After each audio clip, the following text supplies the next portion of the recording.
here we go. 3, 2, 1. Boom, and welcome to the Big Honker Podcast, brought to you by Stanfield Hunting Outfitters. I'm Jeff Stanfield with the world famous Andy Shaver. I'm going Clay. I'm going no headphones. You can go no headphones There you today? go. No headphones. It just don't look cool with headphones. It's hard, you know. If I took them some bitches off and put them on that bald head, I'd look like Jeff. So I don't look cool is what we're saying here now. Pretty much. When Jeff, these used to be Jeff's old headphones, and he shaves his head, and he's constantly like fucking with these headphones on his head. So that stubble, yeah, I see it. chews that shit up. I don't shave my head. I get it shaved. I don't do it myself. I wish I could. I've been thinking about buying one of them shavers. Tomato. Have you seen the ones that you take a shower with? And you just look like a hand glove. I'm gonna buy me one of those. Yeah. And try them. There was I need another to. one out. There was another one out. I saw it today. Same it's one? No, it's an electric one. It's got like 5 heads on it. Yeah. And they contour to your head. Do you run it in the shower? I don't know. That's the one I want to do. I don't shave my head. My so damn, I kind of just tuned out. My whole shower deal has went down the fucking drain. Harry's is the new woke company, and I use Harry's razors. I use their deodorant, and I use their shower gel and shit. And I just bought a bunch of Never that even shit. heard of them. It's good. They're in Targets, and my wife quit going to Target. But 3 or 4 years ago, we were in Target, and it was in the shampoo section and crap. I was gonna buy some body wash, and I opened it up, and it smelled good. I thought I'm gonna buy that, and I started buying it. And they've got 4 different flavors. They're good. I like them. Flavors. Well, scents, whatever you want to call them, but it's called Harry's, Harrys. Well, then they come out with razors. I love their razors. So they got woke. They kind of got woke once, and Jeremy's razors come out. The guy that owns one of some fucking deal, anyways. But I bought them from him. It took 3 fucking months to get here. Well, that didn't work, so I went back to Harry's. I like Harry's shit. Well, they got a commercial now with some woman shaving her beard, and she's got scars on her where her tits were. So she is a tranny that has switched over, or whatever you call it. So It's a I'm good done. thing I've never heard of Harry's. Well, and what I don't It's a understand, great product. They just took it away. if you have to take a pill to grow some whiskers, I wish they'd give us a pill where we didn't have to grow whiskers. Yeah, no shit. But anyway, so Harry's is, so I'm out on that. So I've got to, but that's all thinking me shaving my head. So I'm gonna think of that shit. You know, I like to keep the allure that I got here because I can grow hair on the side. Right, yeah. It's like old Pat Cowan, old cowboy buddy of mine years ago, and he always kept he always had long hair. Mm-hmm. And I thought, man, old Pat, he looks pretty good for an old man. You know, he'd get that old long hair. And then one day we were branding calves and it was Wednesday and that hat blew off. That son bitch was cue bald, but he only had hair on him. Nobody knew it. And I thought, yeah, that's going to be me. Jerry Copeland, our county extension agent, good friend of ours, he's got a skullet. You know, that shit grows from here down. Yeah, That's yeah. it. And the first time he had a hat, he always wore a hat. I didn't know he was bald. I didn't care. I saw him a couple times with it, so I knew we were going to Canada or North Dakota hunting. And Zach was making fun of some guy going, look at that bald motherfucker over there who got a skullet. I go, what is skull? He said, yeah, bald on top and got some shit. And Jerry goes, God damn, that hurts. It'd be funny if it wasn't so true. I saw something the other day. Baldness is going to be a thing of the past. They think that they figured out a way of correcting baldness. Well, I wish they'd hurry up with that No bullshit. shit, right? Because mine's starting to Yeah. go. See, I've reached that age. I don't care. I'd rather just, it's easy. Best haircut in the world. Girl that cuts my hair. I can either cut it myself or I've got a girl that cuts it and I have her cut it because she does the old deal up top and she does the eyebrows and ears. But it cost me $20. I'm in that chair for 3 minutes. My vanity runs fucking deep, man. I wished I had long hair and good teeth, and I got short hair and bad teeth. Goddamn, it's probably a good thing because I probably wouldn't be near the husband if I was good looking. Do you remember though when guys used to wear do-rags? Oh yeah. I was wearing a do-rag out one night and I had a girl in an economics class or something, and I wore do-rag. I'd wear them a lot. You know, hell, everybody wore them all the time. And she come up to me at Cheyenne one night and she goes, why are you wearing a do-rag? What's wrong with it? She goes, you have nice hair. You have curly, long hair. Women like that. Why do you cover it up with a do-rag? Well, I just wear a do-rag. That's It's what comfortable. brothers do, Yeah, man. yeah. Try to be trendy here now. Hell yeah, god dang it. But that's something that'll come back. I bet you in 10 years we'll start seeing do-rags again everywhere. I just want the hair. I'm curious about his hair formula over here that he's been Yeah, working. what is going on with them? So what have they developed that's going to make hair grow better? I was looking at that. I'll find it in a minute. I'm trying to get my... Andy's batching it, You so know, he's hitting I the whiskey just hard like- today. Your family's gone, and so you're having a whiskey at 12 o'clock in the morning. in the fucking morning. What time is it? It's afternoon, but I can't get this. It's 12:01. It's 12:32. Excuse me. Sorry. Happy hour at the bar. Last call's in 12 hours. I'd be asleep 30 minutes after I took a drink of whiskey right now. Do you remember, though, when they used to turn the old lights on at Cheyenne's last call and you'd be like, God damn, that went by fast. It ain't no shit. If I went to a bar tonight and they turned the lights on, it was last call, like, oh, fuck, it'll be a long day tomorrow. Yeah. So how's the cowboying going right now? Y'all dry? Oh, you walk across pasture, it's like walking on a bag of potato chips. Ain't it crazy? Crunch. We went from such a good wet spring. But with that being said, the grass cured really well. It's crazy how some years are different depending on the formula of the rain. But this year it had cured good because them cattle is fat sons of bitches. Yeah, but fires we've had.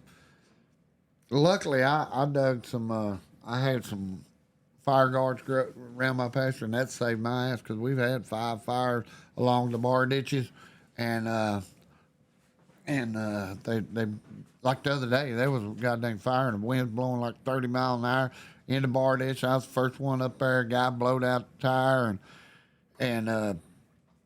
but luckily old Shane Wright showed up and he had his cattle sprayer in the back of the pickup. Me and him got it out before it could jump my fire garden. You know, it used to be when we were kids growing up. Used to be same time.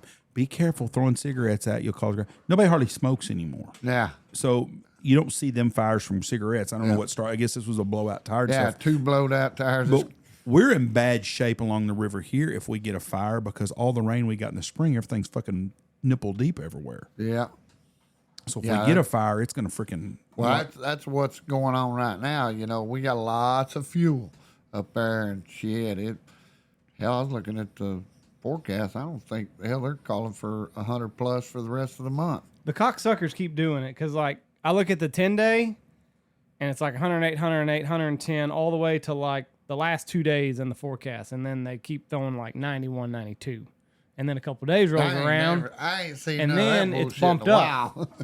Last time I saw 90s was when he's up north. Well, it says it's right here. You want to know what some bullshit is? I called my partner. My partner called me that I'm hunting that shotgun shootout with over Rusty Gamble. And I called it, or he called me yesterday morning. Hey, did you get her inch fee in? I said, yep, we're good to go, blah, blah, blah. And I said, hey, what are you doing? I said, I don't know. It's about 10,000 fucking degrees. and anyway, I said, what's the temperature up there? I said, right now I think it's 48. And I was like, man, he lives in Idaho. Yeah, it says right there, next Friday and Saturday, 91. I don't believe that shit. I hope it's right. But that's what they do. Yeah, and then next the last 2 Tuesday it'll be days 100. are always 91, 92. They give you a little teaser. And then you get to fucking Sunday and you look at it again and they bump it up to 108 and you're like, cocksuckers. Shoot it to me straight. My wife gave up on our pool.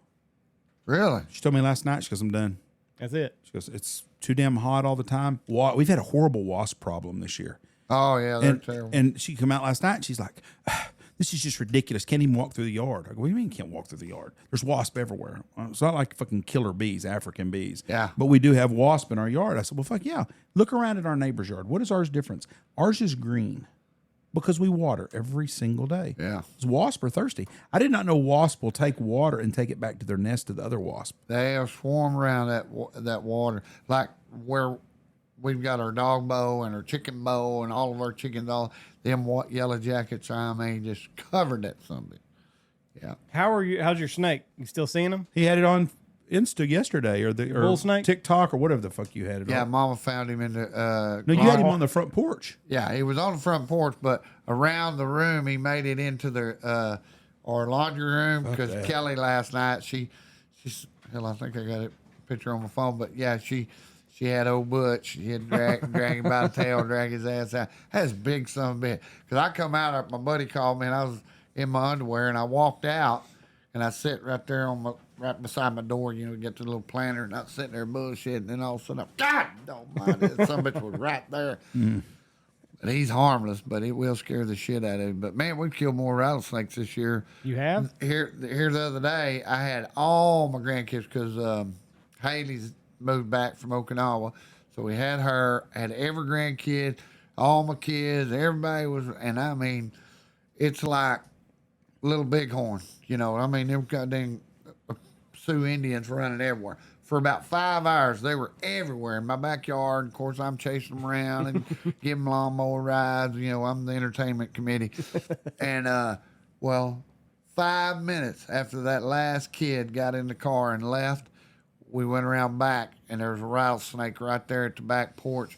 And, you know, there ain't nothing back there. I've got it mowed tight and concrete. And that son of a bitch had to have been there the whole damn time. But I think he seen the fear. He knew that them Apaches were going to kill him. So he was going to be real quiet. I need to be real still. If I fuck with one of these son of bitches, they going to kill my. Are they rattling at all? Because that's the old wives' tale right now. Is that they're not? That's you don't much think bullshit. So you see him rattle. Oh, hell yeah. See, I can't get one to rattle unless provoking around here. Oh, yeah. There's some bitches rattle. Well, I mean, it's hit or miss. It depends on. But remember when you're younger, though, if you even walked close to one within 15 or 20 yards, they'd. Well, not really. I mean, we used to hunt them son of bitches, and sometimes they would, and sometimes they wouldn't. I mean, it's kind of like individual people, you know. But there might be something to it, you know, with as many hogs as them hogs eat the shit out of them bastards. Yeah, we hadn't, knock on wood, we haven't killed a rattlesnake here this year, have we? No. I didn't think so that I can remember. I almost killed myself over a fucking hog-nosed snake twice. Did you see that? Did you see that video? Uh-uh. Oh, God. I'll pull it up. Make fun of Jeff, who does not like snakes. Did you get that high octane Motherfuckers. Oh, Lord. He about pissed Tony all set over my fucking himself. self up. Tony set me up big time. But I got Tony back, though. You did? Kind of, sort of. Not to the degree that he got me on. I'm going to. Yeah, I haven't. If that's the case, I hadn't heard that. There's an unattractive girl that works at a store that we go to sometimes when we were in there, and I said something about Tony, and I said, well, here's Tony. Here it is. Can we hear it? Is it on this? So that's just a hognose snake? Yeah. Poisonous. Or not non-poisonous. Not poisonous. And in here working, trying to sell hunts, doing my job. He hadn't seen it yet. I hadn't seen it. You might have to, if you put this to your ear, you'll be able to hear everything. Can you hear it, Clay? Put the headphones just to your ear and you can hear it. Like an old DJ.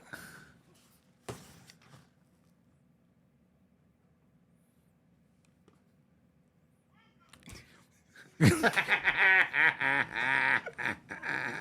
did hit that little high octane. Oh, Lord.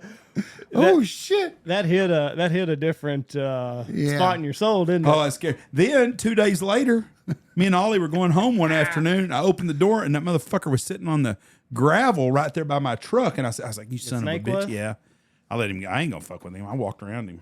I don't. What's crazy to me is the amount We've been going through. We've got an episode coming out tonight about my dog, so I've been going through Ron's Facebook. That motherfucker always had snakes on his. He was always killing rattlesnakes. Yeah. Always. He's a shit magnet for him. When we first moved out here, though, which would have been like 95 when we first moved to the lodge the first time, you drive this road at nighttime, especially this time of year, August, and there'd be a rattlesnake on the pavement every night. And then as soon as you got your first cold front, you'd start seeing them around the lodge a lot. And eventually we killed most of them off, but I don't see snakes on the road like I used to. Not just rattlesnakes. Snakes in general I don't see like I used to. That's because the hogs eat their ass. Yeah, and so you don't see them much. So old Butch, how old do you think old Butch, the bull snake, is? Well, I know that some bitch is 7 years old because we've been out there 7 years. What's their life expectancy, I wonder? Shit, I don't know. I think but he's got a couple lives. of buddies this year that, like I say, there really? Yeah, there was a couple of different snakes over there, and they're not nearly as docile as old Butch is. Yeah, because this one, he's like a lighter colored, probably a corn snake. So you know him when you see Butch, you know for sure that's Butch. Yeah. Hell, we've been 7 years looking at, and you can grab a hold of that sumbitch, you can drag him around. Kelly will reach in there to get them eggs and grab a hold of him, go, oh shit, goddamn Butch, get out of here, and throw him out of the way. I'm married to a fucking hillbilly sumbitch. I'm telling you. That gal, yeah. I want to know about this picture. That sumbitch right there, that was like a week and a half later. That was? Yes. Who whooped your ass? I was riding a colt. I was riding a colt for Lynn Lewis's, and we'd pulled up and we was waiting on the drive to come around to us. And me and old Shane Wright, Kelly's cousin, he's on that side of the tank. I'm on this side of the tank. We're letting our horse get a drink. And that goddamn horse took one step into that tank and just bogged down to her chest. And then went to panicking, and she jumped all out there, and she got parallel with the side of the bank. And she damn near chest deep in mud. And so when she come to a shop, she was just shivering. I was going to step off of her to the bank side, and just follow her up because I was afraid she's fixing to roll over with me. So when I stepped off, when I went to step off, she did freak out. She flipped over backwards with me and put me underneath her, and her ass landed on my head. And then when she's getting up, she stepped on my face. And then I turned, and then she stepped on the back of my head. And, of course, it happened like that quick. Were you in the water and mud, or was you on dry bank? I was right in the mud part of it, right at the edge of it. And that's what probably saved me, because foot over to the deal, it's hard as rock deal. Yeah. And it'd crushed me, but it still didn't do me no good. And what was weird is I still ain't got no feeling on the side of my head. Immediately, my head went dead because it cut all them nerves. And it stuck a stick. I had a stick in this tear duct right here because there was a bunch of crap there. And of course, it ripped all this. You can see that scar. Comes all the way across over there. It come all the way across. It ripped my eyelid all the way down past my cheek, my nose down here. And all this was all skull, that white skull and everything. And of course, I crawled out there and I went, holy shit. But it sounded like my skull crushed because them sticks. And then when my head was numb, I was like, God damn, I fucked up now. I think that was my skull. And so Shane, of course, he freaks out and he comes over. When he comes over, I was sitting on my hands and knees. I was sitting on my hands and knees because I'm just rolling with blood. And I said, Shane, go get the pickup. And he said, no, I can't leave you. I said, no, I'm all right. I said, but I do need to go get the doctor. And I said, go get the truck. So he hauls ass where he goes by old Nelson Clark, and old Nelson Clark's haul. He goes, Clay's in a bad wreck. He said, I got to go get the truck. So old Nelson, he come there, and old Nelson's always got a handkerchief in his pocket. He comes trotting up there, and I'm on my hands and knees, and he can't see the spectrum of the event because I'm holding my head down. No, he goes, Pard, are you all right? And I said, yeah, I'm all right, but let me see that handkerchief. And I reached up there to it, and he could see my skull and all that. I said, come on, Nelson, that ain't a vote of confidence, son. I said, give me. Yeah, he could not tolerate it. So then we tell you what was funny is we jumped. Shane comes flying down there to pick up. We get to pick up. Me and him just come. We haul ass to the hospital. We don't say hi, bye to anybody. We gone. But we get to a goddamn red light. Goddamn, son, I think my head's crushed. No Why are we shit, let's stopping go. at a red light? But I think they'll let us go. we're sitting at this red light, and I'm pretty sure I could hear that elevator music. Doo, doo, doo, doo, doo, doo, doo, doo. And I look to my left, and there's a lady and her two little girls. Oh, God. And they looked at me, and they almost got run over because they run the red light. Follow them, Shane. Yeah, and then we get up there, and we go to that hospital, and it was funny. I'm laying there, and of course, blood rolling everywhere, and they said, doctor come in and said, what caliber gun was he shot with? And I said, number 2 St. Croix, which is a horseshoe, type of horseshoe. And anyway, they went to scrubbing on it. I mean, they got that scrubber and their scrubber. And that gal goes, she's scrubbing on it. She goes, golly, you're one tough son of a gun. I said, yeah. But I wanted to tell her I ain't got no feeling over there. But I played, I said, yeah, hell, my line of profession, you got to be a tough bad guy. Well, then all of a sudden, she's cleaned all the blood and the mud and all that, got the stick pulled out of my eye, and then and blood still rolling out of me. She goes, oh, my God. I said, where's all this blood come from? I didn't even know it, that I had that hole in the back of my head where that stepped on me over there, and it was like, it took 11 staples to fill it up. Hell, it was underneath. She couldn't see it. And you couldn't feel that either? Hell no. I'm assuming that's the worst that you've ever had. There's another one? Not as far as pain, no. I mean, because that really Didn't hurt. The day I broke my neck, that was pretty bad, and that was but going back to that event, all right. Before I got back to town, word had got out that Clay had died in a horse wreck. Oh. I was already dead. They were already preparing the funeral services for me in town. Of course, Kelly finds out. She freaks out. So you were with Kelly at that time? Were y'all married at that time? Yeah. Or just yeah, seeing we each were other? married. And but the next day, you know, I go to the cafe every fucking morning. That's my deal. The dead man walked in. My head is swole up like a goddamn unrecognizable. I mean, this eye over here where it happened, it's all swole plumb shut. And this here's wanting to shut, but it had a little bit of ooze coming through, had a little pus coming out. Had, you know, I would look terrible, but you couldn't recognize me. And I walked in that cafe, and I sat down with everybody, and everybody. Thought you was dead. Thought you were dead. They didn't recognize me. Oh. And I go, and nobody said a goddamn word. And I poured my coffee and drank my coffee. Goddamn me off quiet this morning. Goddamn, Clay, we thought you was dead.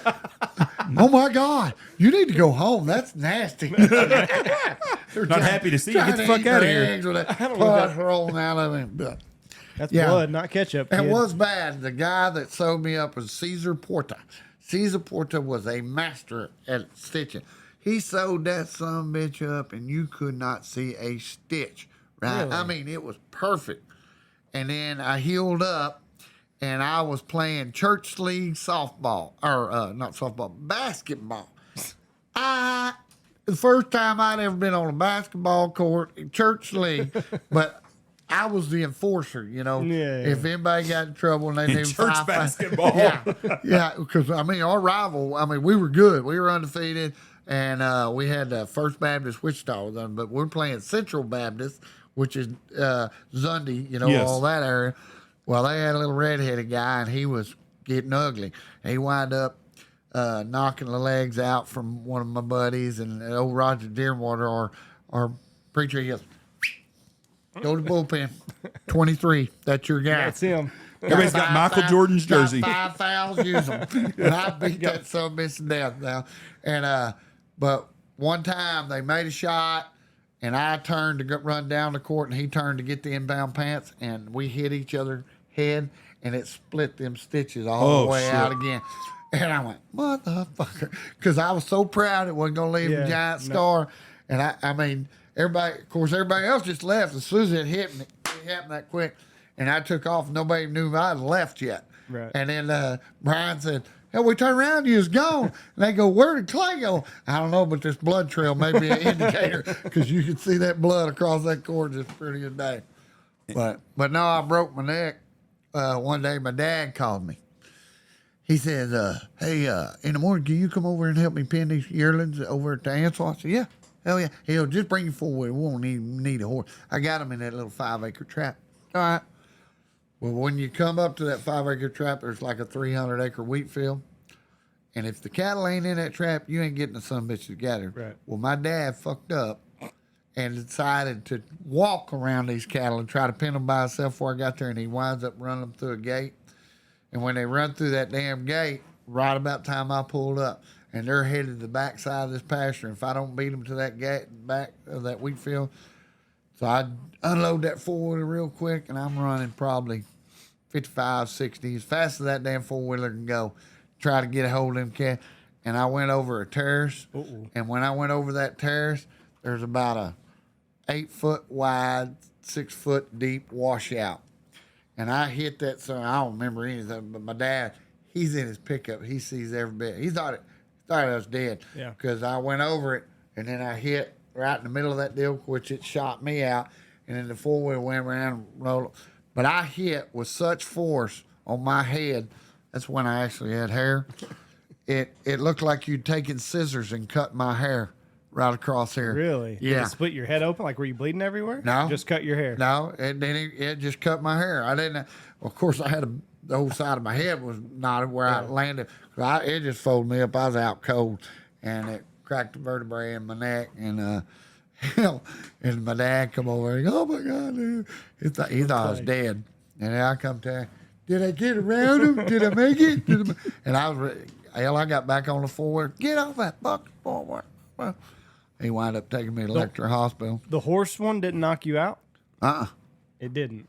That's how Big and Bradley died, the original Marlboro Man. Yeah. They think he died that way. They think Old Glory. They think a horse fell. You know on how top they of him. found it? Oh, it's pretty obvious that's how he died. Right, but they because think the horse was dead in the same tank he was. Right.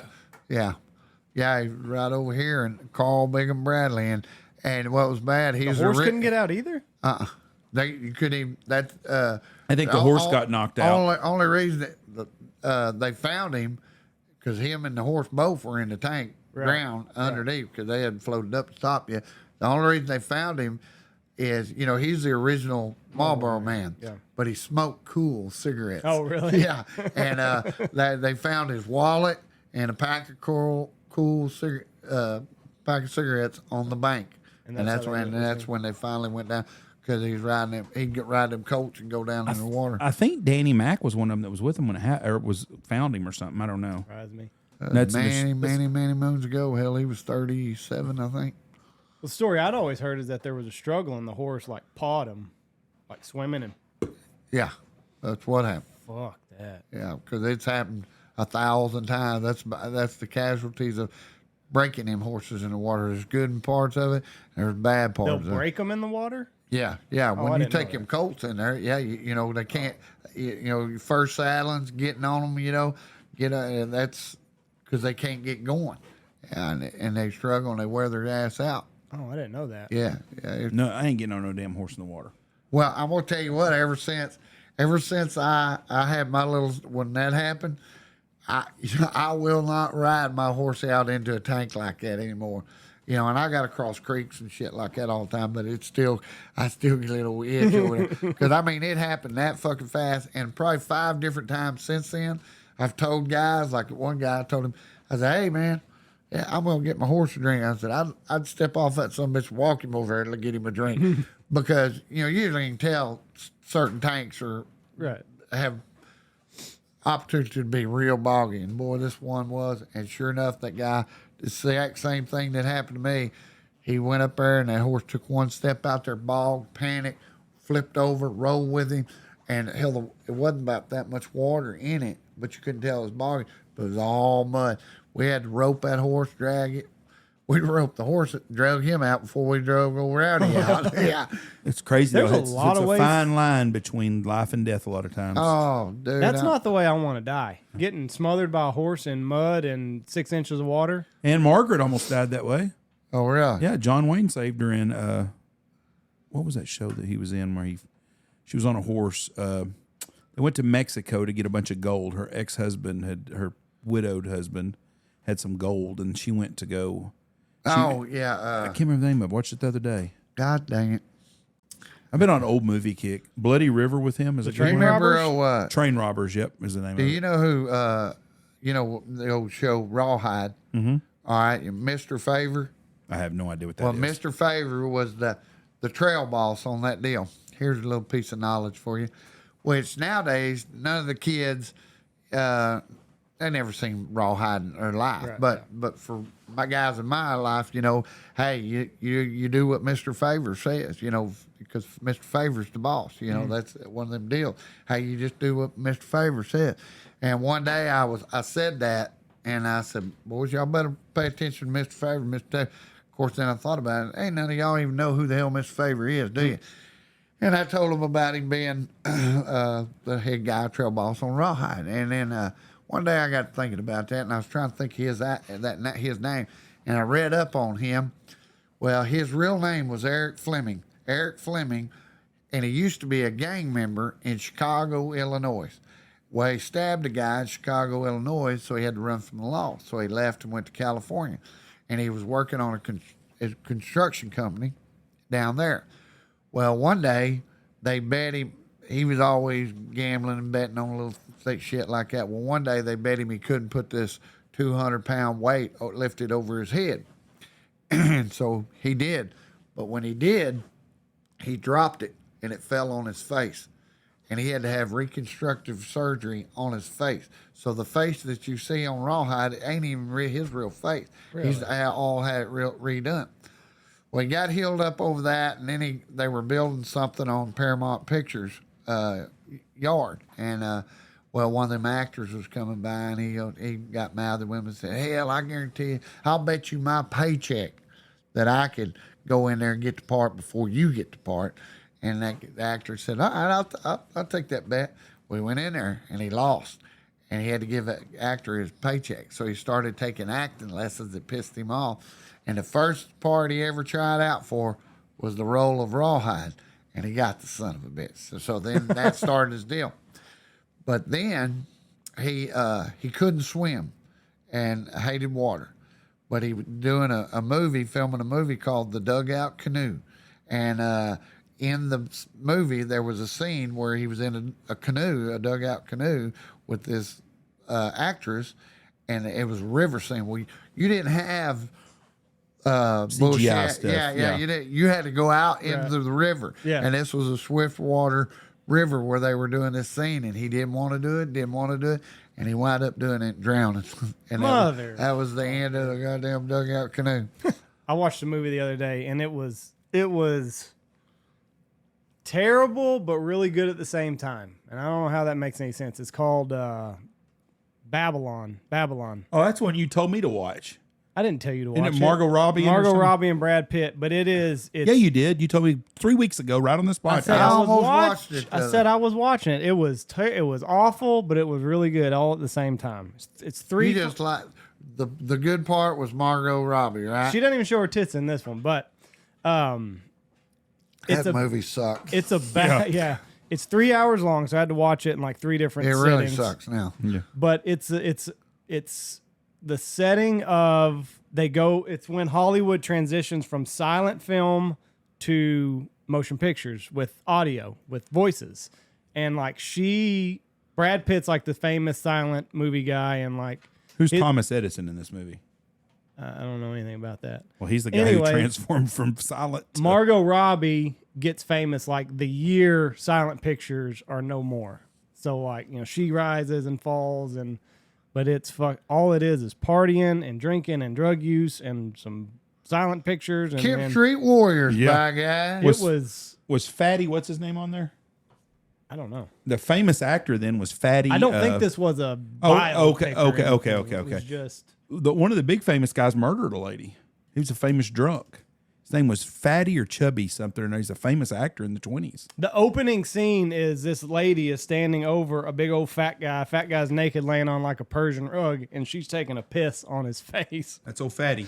I mean, that's how the movie starts. John McAfee. Yeah, except that was shit. Yeah, that's how the movie starts. And those girls weren't hot either. And that should have been my first scene. That should have been my first clue that this movie sucked. But I watched half of it, or watched an hour of it. Margot Robbie gets bit by a rattlesnake. She gets bit by a rattlesnake in the neck, and I stopped it there. And then I was like, I wonder how that fucking movie ends. About 2 weeks later, and I had to go back. I had to go back, but you ever don't watch waste your that 3 hours. Fatty Arbuckle. Fatty Arbuckle. Yep. I'll have to look at Never it. heard him. He looks like Babe Ruth did when he was younger. He was a big time actor. He was making $1 million a year in 2020, which would be equal in 1920. He was making $1 million a year from Paramount, which would be making $14 million now. And somebody messaged me because I talked about watching the first half of it, and somebody was like, "Don't waste your time with it." But I'd already watched an hour and a half, so I was like, "Pot committed, by guy." I got to do this. I got to see what happens. You ever watch that Outlander? I started it, and I can't. About the first 4 or 5 episodes, it takes you a little bit to get it. But my buddy, he was telling me about it. And then they get into the fucking part of it, and it's awesome. Yeah. But So I'm at the point now, I watched the first episode or two where she's running in the woods and she gets caught by the British after she'd been banging her husband after he'd been gone. And I think that may be why I like it so much, because I'm a history buff. I like history too. And there's a lot of that, but a lot of it, like this last one, they were going to Fort Ticonderoga, which was one of the first battles, if not the first battle of the Revolutionary War. And I knew the facts of the Battle of Ticonderoga. And hey, wait a minute, motherfucker, that ain't how that went. So it's not totally accurate, but yeah, because Fort I think we killed 49. I think there was only one British redcoat survivor out of that whole deal. That's one place I want to go to. I hadn't been to yet. Fort Yeah, I've been to Fort Drum, and I've been to Where's that Fort over. Ticonderoga? It's right. It's over by Vermont. What's the capital? Burlington, Vermont. It's right on the New York, Vermont, it's right on Lake Champlain, I believe. Right south of where we were at. We're going to be hunting up that way this year. Y'all like redheaded girls? No. They're crazy, but there's very few good. Oh, there's one in there that is the old Bree. Now, Do you remember the chick that worked at the Oyster Bar? And what drives my wife crazy when I watch it, because next thing you know, I'm talking like Jamie Fraser. Hey, my little Cessna, get in there. You know, Do you remember the redheaded girl that worked at the Oyster Bar? Wichita was real tan. I never did hang out at the Oyster Bar. She was really pretty. I don't remember. She was a real pretty redhead. She's a redhead. Redhead, but really tan, and blue eyes. Oh, really? She was a good looking gal. Well, this gal, she's got a dark redheaded gal. She got that dark, chestnut, I guess you could say. But man, she's pretty. And I thought, well, I don't like anything. I said, if they show this bitch naked, I am hooked for life. And they did. And I've been hooked for life. I don't like any show that's got anything to do with any kind of any kind of fairy tale bullshit. And this girl goes back in time. Yeah. And that's my problem that I have with the show. I don't like shit like that because I tried to watch it twice, and the first time you go back in time, I'm like, oh, fuck, this is all fake shit. But I love history. Have you watched Downton Abbey? That doesn't seem like a Clay Never show. even heard It's of it. fucking all. It is a great show. You got if a you better like chance history, of Clay liking Babylon. no. If than he that. likes history, it's set in England in like 1910, early 1900s, a real wealthy family, and they transition from there to World War I, the automobile from the truck. It's about 5 or 6 series long. There's all kinds of drama and shit in it. I thought it was a chick flick. It was a COVID show for me and Michelle, an episode, and I thought, well, it's got 5 seasons. What's we'll the watch name it. of it? Downton, not Downtown Abbey, but Downton, Downton Abbey, and it's about the royals, the rich people, the lords. It's a really good show, but it's very historically correct. How do you know? Have is there any you fucking fact in checked it? them? It's good. Yeah, there is some sex in there too. Okay. Yeah, but it's all proper British sex. Yeah. Oh. Can I please put this in your ass? Now there is one part in this movie, that Outlander, I did not. Yeah, because old Jamie winds up getting raped by this goddamn Retco dude. Can't do that part. We skipped right on by that. We're skipping that. Yeah, even my wife did. And it got pretty graphic. Have you watched Turn? Turn? No. That's a good one too. That's based on true stuff. That's about the Revolutionary War and the spies that we had that were. Oh yeah, I've lived in New seen York. it. I've seen it advertised. It's got a red coat wearing motherfucker in there, a redheaded guy that make you want to crawl through the screen and just whoop his fucking ass. Just evil motherfucker. That would be John Randall in Outlander. Same, but it's a real good show. It's just a lot about history, about how they went in there and took the guy's kale out of his garden and ruined his garden one day. That's all them people had to live in the wintertime on, kale soup. It's all, and cabbage soup and a little bit of meat that they had. But it's a good show also. But it shows a lot of Ben Franklin stuff's in there. They've got an old paddle submarine that they used during the Revolutionary War that they blew up ships in the Boston Harbor with. Well, I'm fixing to buy me a kilt. Give me a kilt and some of them high hop shoes. You buying a real kilt? Them some bitches are $10,000. Nah. Shit, we looked up the other day for how much were they? Have you seen how they put on kilts? You can buy them down there at Dublin. They got that everything Celtic down at Dublin, Texas. Okay, Andy's going to show you how to do. How do you put a kilt together? Do you think you just hook it up like a I skirt? have no fucking idea. You're fixing to learn. There's a whole lot more to I'm it. just in the role play for Look, my watch wife. this. Role play for Yeah, your wife. goddamn. Watch this. I'm gonna dress up like Jamie Fraser. That's how it starts right there, like a blanket. And then this is how this is the proper way. You need to listen to your headphones because we got a lot of music on here, Andy. Is it loud? There's some background music. Well, I don't know what you're wanting from me here. Well, listen to it and so. Yeah, it's the video. Okay, I didn't know that. He put music to it, Jeff. What do you want from me? Huh. I can't wait to see you rolling around in your skivvies doing this. No. See, Dwayne's Look at this. Dwayne's already done. My buddy got one, and it was too little for him. I said, fat ass. And then you just put your belt on, and then you stand up. Now you're ready to go, and that is how you put a kilt on. And then it can be a hood if you need it to be. Or if you want to get really fancy, I can lay it down on the ground and have somewhere to screw the old lady. You can have a picnic if you want to. How it always blows me away when I see shit like that. Like, how did anything like that take hold? Like, why not just make fucking pants?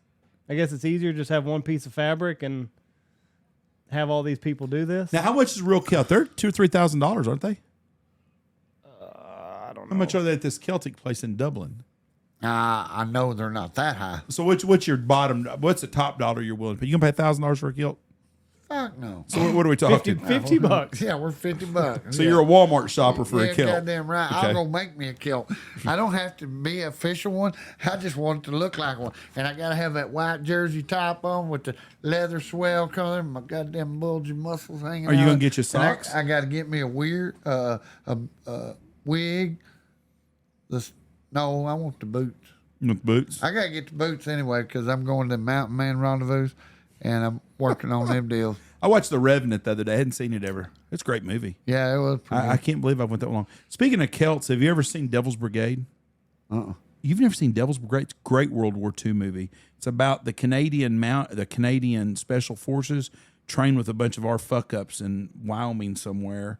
And Lee Marvin is the Devil's Brigade. The Devil's great show. And then they go over to Germany and do some fighting and stuff. But they become friends. But they fight a bunch of loggers and wherever they're at, and maybe in Montana or Wyoming, somewhere in the mountain around Yellowstone somewhere. Oh, damn. But it's called the Devil's Brigade. But these limeys all come in, or the Canadian guys all come in playing the bagpipes and all wearing their kilts, and them old redneck boys are making fun of them. Oh, yeah. And then $400 to $800 for a wool one. For how much? For a wool one. Oh yeah, you want to go $400 to $800, and then you can get a silk one for a G. I wouldn't go Well, silk. it's gonna have to wait till this fucking triathlon's over before we do any role playing. I can guarantee you that. This damn triathlon deal's fucking expensive. And I got a $400 fucking watch. What kind of watch did you buy? I don't know how to use. Is that a Garmin? Garmin. I was going to buy one of those, and Payne told me I was a fool. Yeah, because you don't exercise. I mean, you should Well, that's need a not why he timepiece. said it. You just need a timepiece. You got your phone. He goes, "Why don't you get you an Apple Watch?" I go, "I don't want an Apple Watch. Well, everything else you have is Apple, Dad. You got a MacBook laptop. You got an Apple phone. You got an iPad. Why won't you get I want a Garmin one. But why did you want a Garmin one? Just because that keeps you walking and stuff. You can keep up with your stuff. I'm not running like Clay. Here's like a triathlon Garmin, so it's waterproof, so I can swim in, I can do whatever, and it's got the settings for swimming, all that. Does it do your heart rate too? Will it measure your heart rate? Yeah, like right now I'm at 83. So when you swim laps, does it do it? It's got 1,000 things on this son bitch, and I'm just now. You're on number 4, right? You're on number 4, right? You got 3. I just now learned how to go from the clock to a run to the stopwatch part. I sit out there the other day. I had to finally get to the house. Well, actually, I couldn't use this because I couldn't get it to the run to the stopwatch where it started my activity, and so I had to use my phone. And but yeah, this some bitch. I was starting to get it figured out, and it'll tell you how long I need to rest before I start another activity, and it'll. I hadn't got it, but it'll go to my computer, so it'll give me a rundown of my workout, where my blood pressure was. I mean, my heart rate got high, and all kinds of bullshit that I don't really need. So how far did you run on your very first? Like you got off the couch and like, fuck it, I'm going running. How far did you run that first day? First day, 1 mile. And was it easy, hard? Nah, it's pretty easy. I mean, I wouldn't say. Like I say, when I was trained for that marathon. In 2 weeks, I was running 12 miles on a Sunday. So I've got air. I can go forever, and but like I say, there was a guy that I was corresponding with on the computer that was an Olympic runner, long distance guy, and he told me, he's the greatest thing. He goes, "Listen, you're gonna feel like you can go out there and run a mile, blah blah blah." He said, "But don't." He said, because that's where everybody gets discouraged. They go out and they run a mile. I felt good. The next day they can't fucking walk. They're sore. And he said, walk a block, jog a block, and find you a pace to where you can bullshit at the same time you're going. And a gentle pace. And he said, because you're in a marathon, you're not in a sprint. Right. And he said, and you're not going to be winning it. You're not trying to win a gold medal. He said, you're just trying to survive. He said, you want to enjoy it. And boy, I guarantee you that's pretty much what. But like I say, I shouldn't probably even went a mile because I did get sore. I went a mile. It was like I felt good. Didn't fall the second time around, but I was sore. But that was it. I've never been sore since. And you said you can tell when you're walking out the door if it's going to be a good running day or a bad running day. I guarantee fucking tell you, that was my greatest anxiety was the day I run that 26 miles. Is that all that night before I couldn't hardly sleep because I was worried about whether it was going to be a good run day or a bad run day. Because some days you walk out that deal and you go, oh, fuck, my body's not feeling it. And like the other morning when I went out, all the time I trained for that marathon before, I couldn't get down to an 8-minute mile. And it was pissing me off. The other day I took off and I run a 7:53 and I wasn't even trying to get an 8-minute mile. Right. But I was just going. I felt good. It was one of them great. And that's the crucial part is you get that great tune in your head. And man, I mean, it's something about certain beats, like "Not Afraid" by Eminem is the number one run deal, and I guarantee you. But I just took off, and I didn't even notice it. And then my phone, it'll alert me when I go a mile, and I went blue. I went, oh shit, man! I did it. 7:53. And have you done the Aura ring? Have you seen those?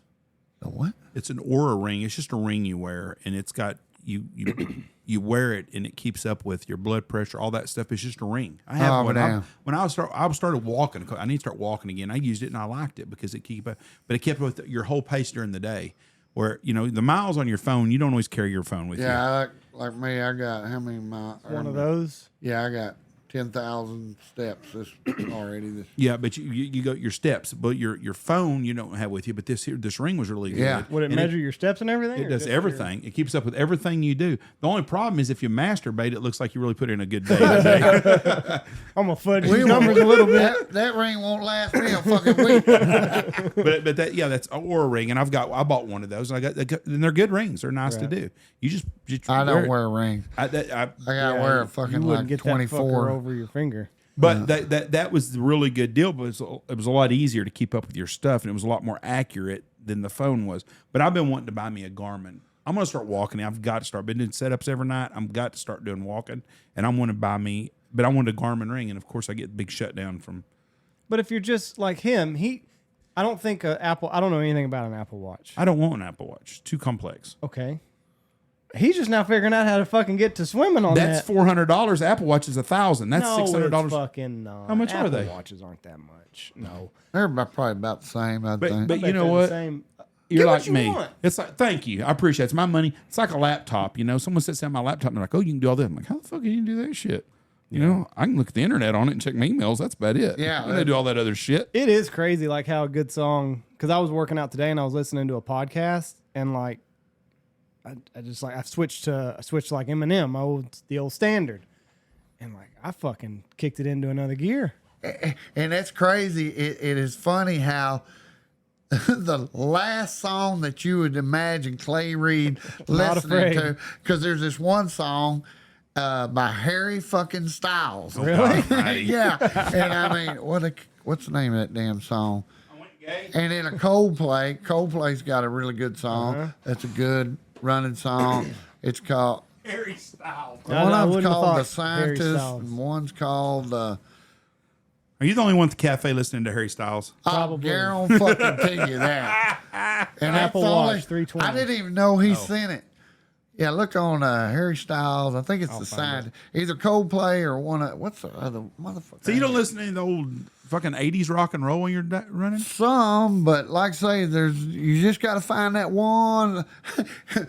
These young girls at the cafe the other day, they were looking at my playlist on my run. I got my music list, and it is so fun.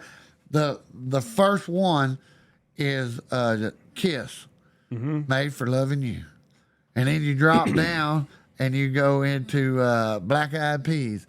Boom, what is it? Boom Boom Pow. Boom Boom Pow. Then you go down there and you go to Clarence Clearwater Revival. You are all over the place. Midnight Special. Then you got Rob Zombie. Then I've got Eminem. I like a variety though, because Yes. if you just listen to like 80s, you find a little bit of variety, and it kind of. And there's a new guy named Van Andrew. Man, Sign of the Times. Sign of the Times. That's it. That's it. Yeah. Yeah, kind of a slower Scientist song. must be Coldplay. What's your favorite rock and roll group of all time? Man, fuck that's fucking hard to say. Guns N' Roses probably. I think so too. Did you see where Carrie Underwood? Did you see her playing Ace of Spades by Motorhead? She opened Coldplay. They're one of my that other song Yellow. Mm-hmm. That's another one. Yeah, Scientist is Coldplay. Yeah, the Scientist and Cold. Yeah, that Scientist. It comes through there, and there's parts in there. Like the other day, I was coming up a fucking hill, and it's talking about don't quit or some bullshit. But the words were fucking pushing me up that fucking hill. Hey, nobody said it was going to be easy. Nobody said it was going to be hard. Yeah. And I was like, but it's weird. Because I've been running. I run on Saturdays. Because I figured out, so I do Saturday I do cardio, Sunday I do jujitsu, and then I figured out if I can work out 2 or 3 more days during the week, I'm good. So I do my 2 workouts on the weekend that I have to do. I got to do Saturday, I got to do Sunday, and then Monday to Friday, I just got to find Sunday's 2 days. Always a long run. If I can do 2 days, Monday to Friday, and if I can do 3 days, that's even better. But I've been running on Saturdays, and I've always hated cardio. Yeah. I despise it. And I go at 2:30 in the afternoon. Add a little bit extra spice. I don't want to get out there at 6 and have I want it hard. So you need to go with 110 degrees and 4 o'clock in the morning. We're running. But I put those headphones in and I got my fucking playlist. But it's right though. You're dragging a little bit and then that one song comes on. Boom, That's boy. all I need, boy. Your feet. Let's fucking get this. It's crazy. When you're on there, pull up Carrie Underwood playing Motorhead. She's opening for Guns N' Roses, I think, somewhere. Guns N' Roses still together? Carrie Underwood's opening for them. I said, well, I can't figure they'd be opening for her. But she's played some rock. What'd you say? Motorhead, Ace of Spades. I found it. Which is a cool tune anyways. Yeah. Yeah, she just played it, I guess. Put your headphones on for this shit. Well, I know.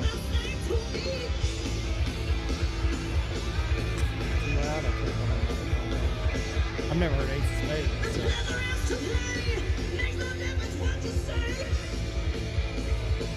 There's nothing worse than a fucker than filming a concert. That's not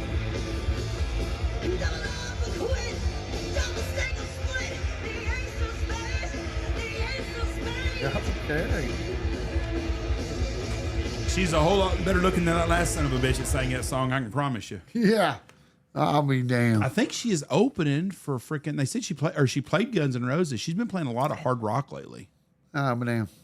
Well, she's a very good artist. Like anyways. me, get bored with the same bullshit. Yeah, I do. I don't hardly even listen to radio. That's like everybody's like Jason Aldean and Tyler Childers. I don't even know who them some bitches are. I know who Jason Aldean is. I did not know who Tyler Childers was until he showed the butt sex with the coal miners. I had no clue. Yeah, I don't. But I know a lot of people liked him. Carrie Wood. It said she was selected. For Carrie Underwood is the opener for select Guns N' Roses shows. So it doesn't act like she's going to be on tour with them all year. You know, it's crazy. She's going to do a handful of them. 20 years ago, Axel had been banging whoever was opening for a hot chick like that. She ain't gonna give them stinking fuckers the time of day nowadays. No, hell no. I don't. Plus, her husband would whip all their asses. Yeah, he's an old hockey player. So it's Slash's Guns N' Roses. You ever He's a want big to run? guy. You need to, Slash. If you're ever over in Wichita, you need to run around, check that circle trail they got out. Which one is it? It goes all the way around Wichita Falls. Oh, really? Yeah. How far is it? 28 miles. Fuck that. But there's parts of it like a good place, like if you want to run and get a good workout, go over there, right, where Tanglewood is, right across from Channel 6. They got what they call the Wichita Bluff, and I went over there the first time. That's got to be a dangerous place to run. On my bike. No, hell, I don't see anybody. All behind the hell, I ride my bike over shit. in the hood, right through the hood over there. They're not. If you're doing it at 4:30 in the morning, let's be honest. Like they just went to bed. This is in I knew a girl that used to ride her bike. She used to ride through Juicy Park. You don't ride on the Wichita Bluff at 4:30 in the morning. No, the Lake Wichita. No, because this some bitches. Like I say, the other day I pulled up there the first time. It was during the day. I wanted to check it out during the day. So I get up there and I park up there, and they got a parking lot where you can park. Over by the old gravel pit where the ambulance deals are. Is that what you're talking about, by Tanglewood? Like across from Channel 3? No, Channel 6. Channel 6, yes. It Yeah, would be Channel Channel 6. 6. Right across from that. Arctic Ice, right across from that kind Yeah, of. yeah. All right. But so I park up in that son of a bitch and I go, well, I get on my there. Thank the Lord Jesus I didn't, because I've been wanting to try my bike shoes. When you get into bike shoes, you're locked in. Yeah, you're done. You're in. And I'd already had the Joe Biden moment in my room because I got locked on it and I couldn't get unlocked and I fell over and then there I was locked in. I couldn't figure out how to get out and I finally had to reach down there and just take them off. And because How do you take off bike? You got to click your heels out. Oh, and it lets you go? Well, Don't if you you've leave ever- your if shoes you've in ever there? walked, huh? Don't you leave your shoes locked in there? No, He's they come talking off. about getting Yeah. out. Yeah, to get out, you click your heels out and it'll unlock them. Free you. And well, I didn't know how. And if anybody's ever watched me walk, I walk like a duck. My heels do not go out. Period. So I was going to try it that day, which I've been working on it, got a little better. Working on tried shoes on. But I've done it at the house, but I didn't want to. I ain't got the courage to go out and be.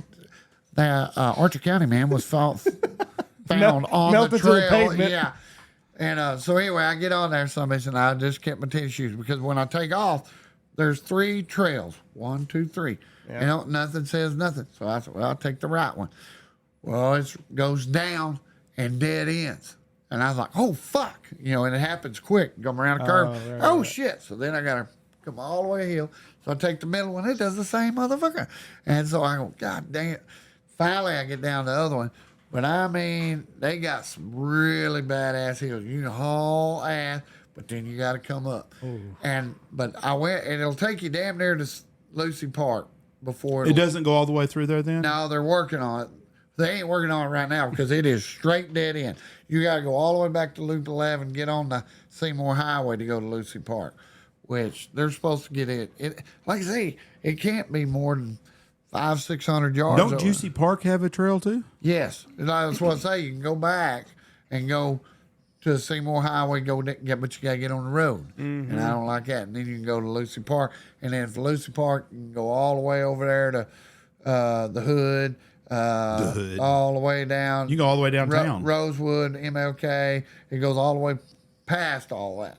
It goes all down the river, all the way. Then Williams Park goes right through the middle of Williams Park and then right down Holiday Creek, all the way back over to the backside of Lake Wichita. And if you were wanting to pick up women, I'm going to tell you, that stretch from Midwest, or actually the flea market, to Lake Wichita. Goes through the country club area. You goddamn right it is. and all them little hotties with fake titties and spandex breeches, booty breeches is on. But make sure you got a light on your back because they will cuss you out. Because the first time I went over, I didn't have no lights on my back. I went over at like 5:15. Yeah. And the moon was bright. I'm a coyote hunter. I don't need no damn light. Yeah. So I didn't figure there'd be anybody on that trail. I was wrong. There was people all over that. And they were cussing at you. Thank the Lord Jesus. They had lights on their bikes because they kept damn near running over me. I was being able to see them and avoid them. And then we come down through there and then I'd run onto the walkers that are walking in with, and I'd buy them and it'd scare. Put some lights on that son of a bitch. Them goddamn, them Karens and wearing my ass out. I was glad it got daylight. I turned So you could actually ride from the flea market all the way to Midwestern now. No, you can. It'll go. You know where they built that hill at Fairway? They built by Lake Wichita? Yeah, by Lake Yes, Wichita. yes. That's where you pretty much start. You park right there. I go down there, go along the dam, and it goes down Holiday Creek. That's crazy to Goes think all that. the way by the flea market. What's it called? Go the by Circle Chicken Trail. Express. Circle Trail? Chicken Express. You go by where the food emporium used to be. Trying to think where you're talking about. Over on by where the kids' fishing hole used to be at. In the old Y or the new Y. Yeah, well, it goes on this side of Holiday Yes. Creek, where now they've got like a Sonic, Taco Yes, Casa. yes. Goes right by there, by the old fire station over there.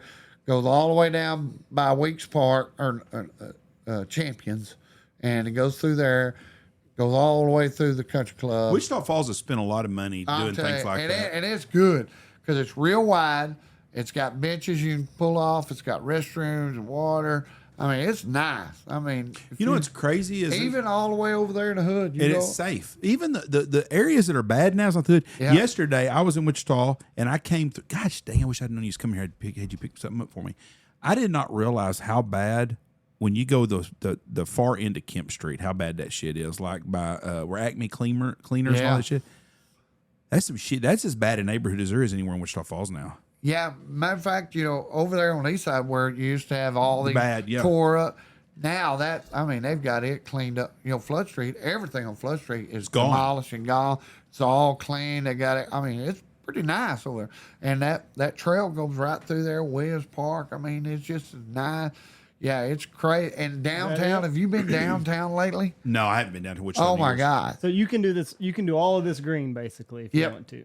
Yeah, but yeah, you see over there where it says red up there about past the Wichita Bluff. That's where it's That's blocked where off. it's knocked off. Yeah. Oh, okay. And they don't have. You gotta go around it.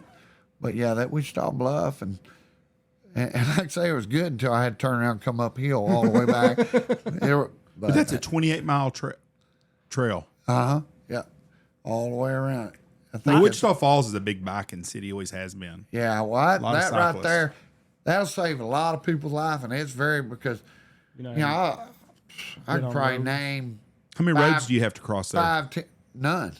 That's what's good about these. It's all under the bridge and Goes everything. all Oh, under, that's awesome. all under the bridge. Yeah, you're just nonstop. That's why they killed all those geese at Midwestern. for this For trail. shitting on them trails and shit. Oh, Oh, but now I ain't never. You seen didn't know it. about that?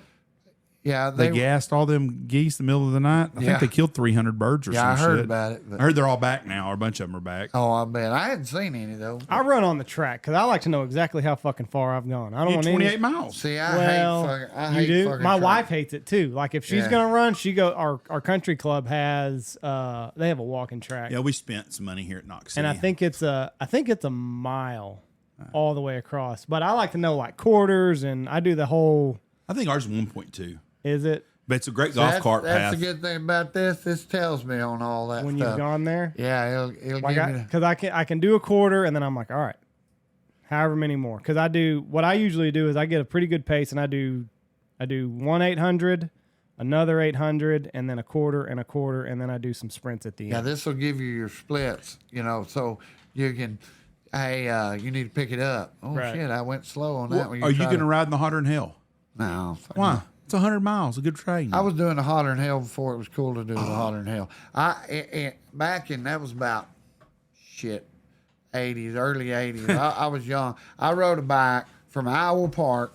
Get this, I rode a bike from to Iowa Kathy Park, McDaniel's house. from Iowa Park all the way to Kathy Lakeside. McDaniel's house. I did several Because times. I remember in class you would tell me about that all the time. My several. mom felt so bad she gave Clay a ride back home that Yeah, night. several times I rode to her house. But this time, hell, that wasn't but fucking 20 miles. Hell, that was easy. But I rode it all the way out to Lakeside to where my dad's place was. And then from Lakeside to downtown, from downtown to Thornberry, from Thornberry to Burke Burnett, out to Pumpkin Center, or North. God, it's a in long between, ass ride. And then back in the deal. That in itself on any bike is a feat. I did it on a 10-speed with a little BMX bike tire on the front because the 10-speed was flat on the front tire. Had to rig it together so it's going down, you know. I'm up like this without any seat. No seat, Right. just had the bar. Oh shit! Yeah, so you're just the standing bar. the whole time. So I would have to sit on that, the crossbar, you know, like that. And I tell old Stanley, my buddy Stanley, we was doing it. I said, Stanley, he had a brand new goddamn bike. Swap off for me for a minute. trade Swap off. Fuck no, I said, I ain't getting that somebody stuck up my ass. He bought that goddamn seat bar and put me in. Have you seen that where they put the bikes out in these different towns to get people to steal them, and they take Oh, the my seat God. and they don't have a seat where it goes down on the seat and Have sit you there seen to the park one there? There's where, an electric one. Yeah, that's and a great. one. They do- With the chain. Yeah, they put a chain on them. They put Oh. a chain on a lot of things. and Wrecks just their fucking- ass. I love those. Should we go to hell for laughing when people make bums fight for money? Yes. I doubt it. Well, we're probably all going to hell anyway. But do you not find that I find that hilarious. Oh, yeah. When bums fight, Oh God, it's great. I don't. There was another trend going You around. don't feel that's good funny? No. I don't. Well, you're no fun. I'm stopping and watching. I'm trying to get to his point, but I'm having hell with it. There's another trend going on TikTok where the mom or dad busts in and goes into the kid's bedroom and is like, "Hey, I've got to go fight, and there's another 7-year-old there, and I need you to fight him." Oh, I did that to our grandkid, your sons the other day. I hate that because kids have such an innate trust to their parents and their grandparents and their elders that they would do it, and I don't like misusing that trust. Well, they didn't use it. I think it's. We used to fuck with it. I didn't like that TikTok. I did that to the boys the other day. I come in the well, backyard. Dylan and the boys were at the house the other day, and I come back. I said, "Okay, y'all put your shoes on. I need some help." I don't What do you like need, Judge? I said, "Some guy's fixed to come over, and we're gonna have to fight. And he's got the kids. He's got a granddaughter your age and 2 grandkids. I need y'all to fight them. That's why I'm fighting him. Okay? Huh?" Then they wanted me to explain it to him again. My so I son's explained very it to him analytical. again. Reese goes, "Well, I don't understand why we have to fight." I'm like, "Well, This is a you problem, Jeff. yeah." I said, "So you're not going to fight the kid for me?" He's seen his bullshit before. Jameson, the youngest, the 4-year-old, he's like, "Well, okay, Judge. He's going to help me." But I don't like The that other two ain't going to help at all. But because a 4-year-old has such a trust and a love, and it feels icky to me seeing that. Just like that 4-year-old, like, oh, well, I guess I was wrong then. They But better okay. get tough. Yeah. Okay, Judge. but Reese wasn't falling for that shit at all. I don't understand what this got to do with us, you know? right, yeah. You piss this guy off. He's coming to whoop your ass. You handle it. Slap the 7-year-old. So that was another thing. Dylan, how big is this girl? How many 8-year-olds do you think it would take to whoop your ass? I mean, 8-year-old. 8-year-olds. A whole bunch. You think you could take about 50? 10 of them the other day. Yeah. Yeah, they were all under 8. More or less than 20? If it's all 20 at once would do it. But luckily, though, they're you good. hit one of No, them. they're not going going to do. They're not going to do one at a time. I kill fucking 30 of them motherfuckers. A 38-year-old, do you think you can get? You'd hope so. What do you think? Well, all 30 of them at one as time fast kicking as you in the them shit. motherfuckers- Yeah. 30 of As them at fast once. as them some bitches come to me, I've been knocking their ass out. Yeah. That's the thing is like you'll have your bluff. You have a problem with me telling the kids to come fight for me, and you're wanting to fight 38-year-olds at once. You want to take on the whole And the school. bad thing is, I'm ready for them. Bring that motherfuckers on, but I will beat their ass. you would set the tone with the first one. Yeah, A oh, lot- yeah. The other That first the one. other 29 are gonna be looking at him like, I don't know if I want that. What about a midget wrestlers are trained? 3 of them at once. Trained midget wrestlers. Well, wrestling's fake. No. I'm talking about 3 in a fight with 3 actual midget fighters. It's the same fucking deal. It'll go from 3 to 2 pretty fucking quick, and from 2 to 1 even quicker. And So you think you're okay then? I think I'm okay. With 3 midgets. What about 5? I fought 5 bouncers at fucking one time. He's a lot younger, though. And they were big motherfuckers. You were younger, though, then. Yeah, but that means I didn't have near the punch I got right now. Because nowadays when I hit somebody, it shatters shit. Yeah, there's a difference between a 250-pound punch. It's like Mike Tyson or fucking Oscar De La Hoya. Yeah, I guarantee you, Mike hits a lot harder. We watched a fight the other night. Who was it? Jake Paul and Nate Diaz. Oh yeah, that was a joke. That Nate Diaz guy didn't even fight. He wasn't fucking around. So I paid I want $65 fucking back. We paid for Yeah. to watch that son of a Well, you bitch. got to watch 2 ladies fight. They fought more than he did. That one lady was tough as shit because she got the fuck beat out of her and didn't have no gut give in her. She didn't quit.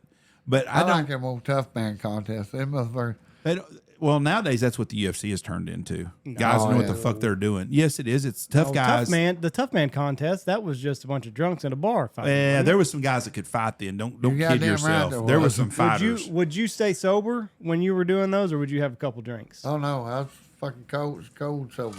I was serious about my fight, man. I didn't want to get my ass whooped. But those What about the guy that you were facing? Were like when you knew you were fighting a guy, do you think that? You know, You was that pretty well last sober? one I did, I mean, there wasn't nobody drinking. Oh, really? So it Yeah. was a job. It was I'm coming here. They to wanted to win make some money. Yeah, they're making $1,000. Matter of fact, that one guy just left his job. That one guy, and he was a tough son of a bitch. He was in lightweight division. He showed up. He's got Red Wing boots on. He's got blue jeans and a tank top. And he won 2 fights on the first night, and then got beat next night. But he could fight.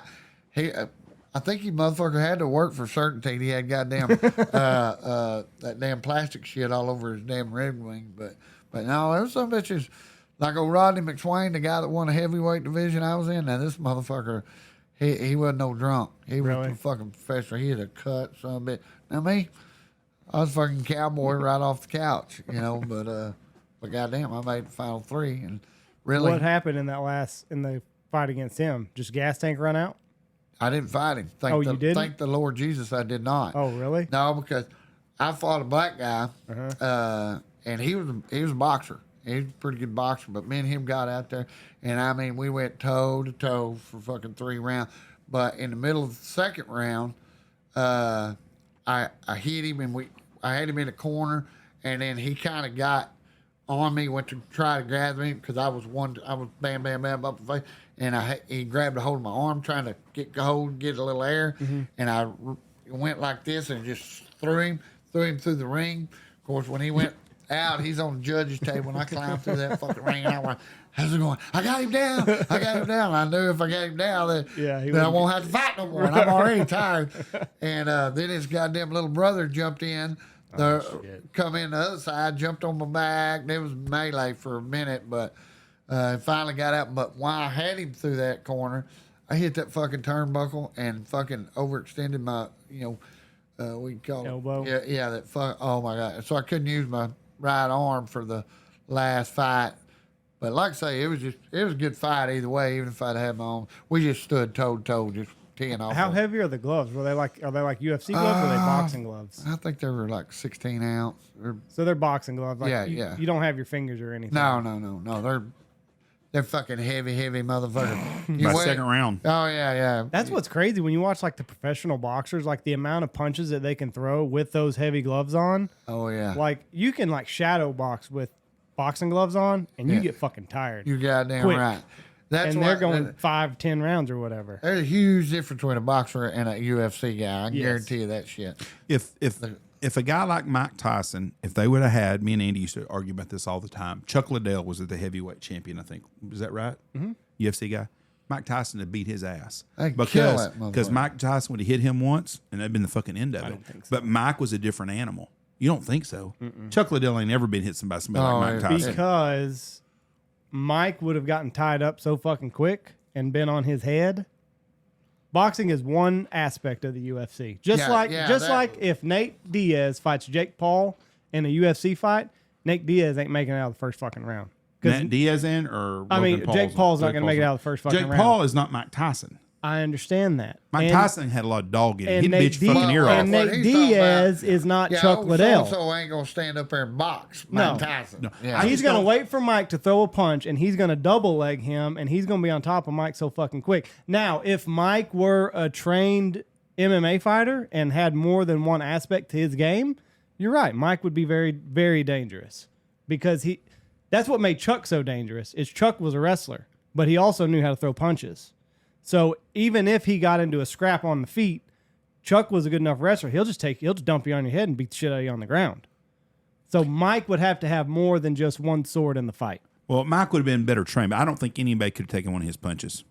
The fighters couldn't. But like I say, there ain't nobody going to stand up there and let him box. No. They're going to go straight to the legs. Is they're going to wait for Mike to load up with that big right hand, and they're going to duck underneath it if they can. Now, if Mike connects, they're sleeping. Yeah. But if they miss, Mike is getting put on his head. Yeah. Because that's the difference between a street fighter and a boxer. I mean, because fucking ground game is everything in a fucking What kind of money? If I'm sitting up there and Jeff Stanfield's teeing off on me, I guarantee you I'm not going to stand up there. I'm going to get you in a headlock. I'm going to get close like old Horace Gracie used to do, man. Yeah. He'll suck you in and let you suck the own life out of yourself. What kind of money right now? Who's the big fighter in the UFC? The heavyweight champion.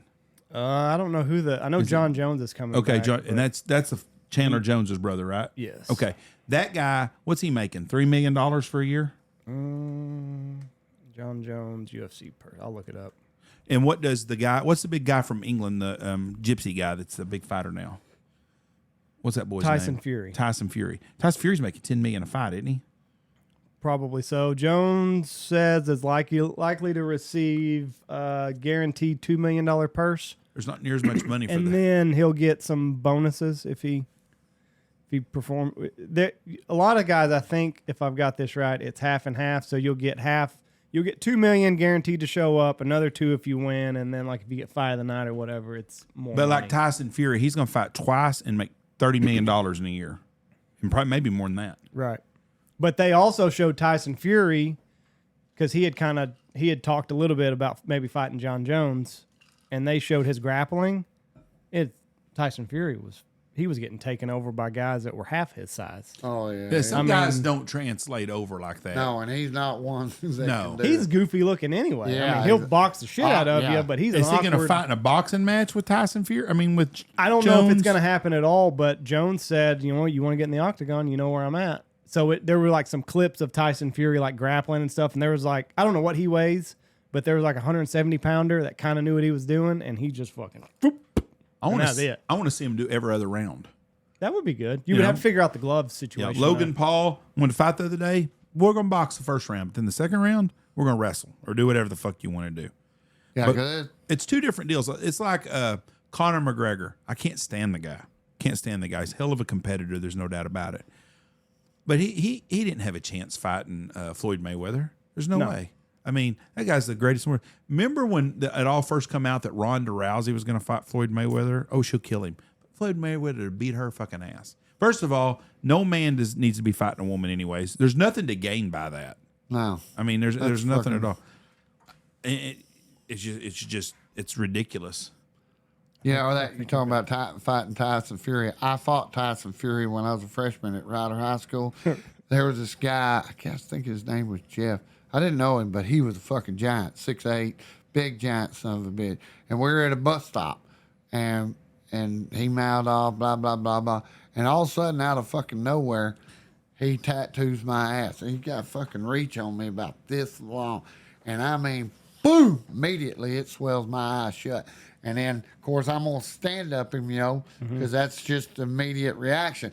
And, of course, he's got that reach. He just bing, bing, bing, bing. But old Clay, he ain't no fucking dummy. When you go chop a tree down, you go to the trunk. And I grabbed them fucking legs, and when I jerked them fucking legs out from underneath that, Then it was a fair fight. it was not fair fight. It was not at all a fair fight out of it. I beat that son of a bitch. Yeah, I couldn't see out of my right eye, but he couldn't see out of neither one of his eyes, and he had a tooth missing.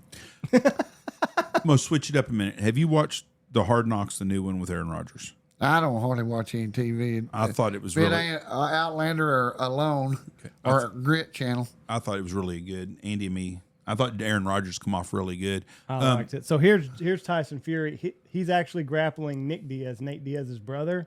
Is this the one that's gotten all the trouble? Yeah, like Nate and Nick basically like they're on this earth to smoke weed and do jujitsu. Nick was pissed that he wants to fight. I mean, like Nick's just kind of fucking with him. Nick, I don't. He's probably my age, mid-30s, but like Tyson feels like he's got a good. And then it just like Nick probably only weighs 180 pounds, and I mean he even let Tyson get on top of him right here. Nick goes for a half-ass shot. I guess Diaz boys are pretty good, well off financially. I don't know about Nick. I mean, he goes for a half-ass shot right there. Tyson should just have his way with him with everything he weighs, and then Nick just flips him over. Well, let's be honest. Tyson Fury does not seem like an athlete anyway. He's just a big puncher, is what he seems He's like. very awkward. But yeah, very, like that very awkward. Jeff guy I was talking, he's got a reach advantage over everybody. But I mean, And that's he's just got drive. the greatest boxer in the world is on his back to. I mean, he's a very, very good. Nick is a good jiu-jitsu guy, but I mean, like he's not even the top of the heap in the UFC. What? Okay. What talk about Cowboys? I was trying to lead in that. You're a big Cowboy fan. What's your predictions right now? It's hard for me to say because I don't, I ain't got no TV no more, so I don't. You're not going to be watching football. You're going to have football on opening game. You're going to have it on Facebook. I did not say that. Okay. Okay. But I don't have it now. I don't have ESPN. I don't. What's when your the football thoughts? came, I got basically your old school channels, like we used to 3, have. 6, and 3, 6, and 7. And I well, got football's the tough now because you can't hardly watch any of that shit on there. That's exactly right. So Kelly's looking into some package deal or something like that. Yeah, because my fantasy deal, I don't know who's injured, who ain't fucking injured, and I'm a returning champ. Goddammit. You and my login shit because Andy fucking don't have to pay for no damn shit. He takes all my shit either. Horse shit. Just turned on YouTube TV, Jeff. Is it under your account? Well, I don't have your account. Well, you know what your son told me the other day? What? He goes, well, we can just use your account, Judge. Like, yeah, I bet you've got that memorized. You did turn on your YouTube? Yeah, it came on automatically. I had it set to come on. What are you watching Netflix on? Yours? Okay. Yeah, we got the Netflix and I got the Prime. You need to watch Johnny Football. I liked it. Was it on Netflix? Johnny Football. Yeah, It's about Johnny Manziel, great athlete, So you're paying for Terrible. HBO also? terrible pro. No, I use Payne's HBO. It's community, Joe. Hell yeah. Are you on the family. freeloader? Yeah. He's got a freeloader app on it for him. He's So gonna be the rich guy of the family. I can already tell. Yeah. Oh, he He's like is. my brother. My brother, he goes, "Hey man, loan me 50 cents for Coke. I don't want to break 100." Isn't that crazy how that works? Does that 200 I times to you. I'll tell you every time. I bet they got change. Hell yeah. Break that 100 and you can just pay Fuck, for nobody will mine. break 100 anymore in a store. No, they won't. Fucking crazy. I went to the burrito shop here in Knox City the other day, and I told that lady, I said, listen, all I have is 100 on me. Do you have change? She said, well, Michelle had ordered about 9 burritos. All the grandkids were at the house, so luckily it was like $30 anyways. For you people that live up north that don't have burrito shops in your town, I am so sorry. There's nothing better than authentic Mexican burrito shop with a lady that knows what the hell Fuck she's that. doing. I just like the awesome. No, Gut the bomb, breakfast baby. burritos. Them butt bombs are good, though. Have you seen the new social credit system that they're rolling out in China? So basically, it goes off of your phone. And if you associate with somebody that has a low credit score and your phones ping together, your social credit score goes down. And like it's all Social credit score or credit score? well, it's all kind of tied together because basically, if you get a low enough social credit score, it won't let you into grocery stores. As you're walking I'm gonna be a in, hungry motherfucker. it's gonna your phone will ping off the grocery store you're trying to go into. What if you don't take your phone in? It's fucking crazy. And it's going to I don't know what they're gonna do then. Because But- that's why I just leave. If I was hungry ass, I just leave my car truck and the phone. I But think that, it was the other that's day the where shit they that's coming. talk about stealing your credit shit by walking by you. What about though the point? Yeah, but on this deal here, from what I read about it, I saw something on that. They're going to take away if you post something that's not politically correct. Yeah. If you say It'll do all something that. about transgenders, if you say something derogatory about Basically, someone everything gay, that you do in a day-to-day basis is going to get put into an algorithm, and your social credit score is going to go up or it's going to go down. I bet mine don't go up. What do you think, Clay? I bet mine's fucking rock bottom. But they were taking phones away. Cops were on the trains, and you had to turn over your phone to the police, and they would go through everything that you've been doing. That's why I live in And, America. and they would fucking arrest you because I guess a lot of the social media apps are banned over there. So if your phone if you got caught with like Facebook, Twitter, or whatever, going to the Who And you know what's crazy about that is they're the ones that's funding everything that's fucked up about our country right now. I know. yeah, those poor mean- China kids, they can make a cell phone, but they can't. Yeah. They can't use it to full advantage. Yeah. Yeah, I can't either because I'm technology dysfunctional. Yeah, but the credit score shit. I'll give you an example of how fucked up things are to me, and this is just hit Hey, us. don't be fucking with my credit score now. I got 805 on fucking credit. My mom, we had to put in a nursing home. Well, if she has any sort of money or anything, they take all of it. That's it. They take every bit of it. But if she never worked in her life and never contributed to society, guess what? She can go in there for fucking free. And it doesn't make sense. We penalize working people, and the freeloaders get fucking everything around. I saw where Lady Gaga's dad is in New York City, and he owns a restaurant or somewhere. Well, 2 blocks down from him, they've got a housing deal they've put in. They've put the illegals in. 500 people living in this building right down by him. He said at 10 o'clock at night, the party starts. And goes till 4 in the morning. Loud music. This is his words, not mine. Prostitutes in and out all day long. Sounds like a fun place to be. How do we get in? Yeah. but these fuckers don't have jobs. They got a place to live. They got free food. They got free everything. But then the guy across the street that's busting his ass can just barely make rent and starving to death, works all day long. Such a fucked up system. And we let our politicians do this shit to us.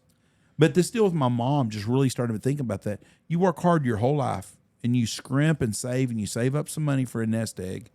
And then when you get older, you get to a place where you can't do nothing. So you have to go to a nursing home. Hopefully my mom's only in there for 100 days, but she may be in there for the rest of her life. But they want to take all your shit away where you don't have nothing. But the guy across from the hall from him never's worked his whole life. And guess what? He don't get none of his shit taken away. He never contributed to shit to society. What happens if you're blacklisted on the Chinese social credit score?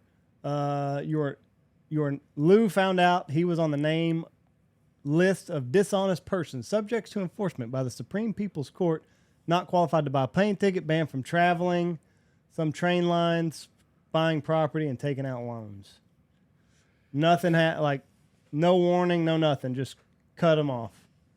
Stuck in the middle of nowhere. Well, that's fucking China. China's fucked up anyway. But how much of that shit's going to come over to here? It's going to come a bunch of it because these dumb fucking liberals think everything's just lives. But it said up here, so you get everybody gets 1,000 points to start off with. Authorities make deductions based off bad behavior like traffic violations, and add points such as good behavior for like donating charities. Ooh, I might be ahead there. It takes away points for playing video games for too long. I'm good there. Just, all sorts of shit.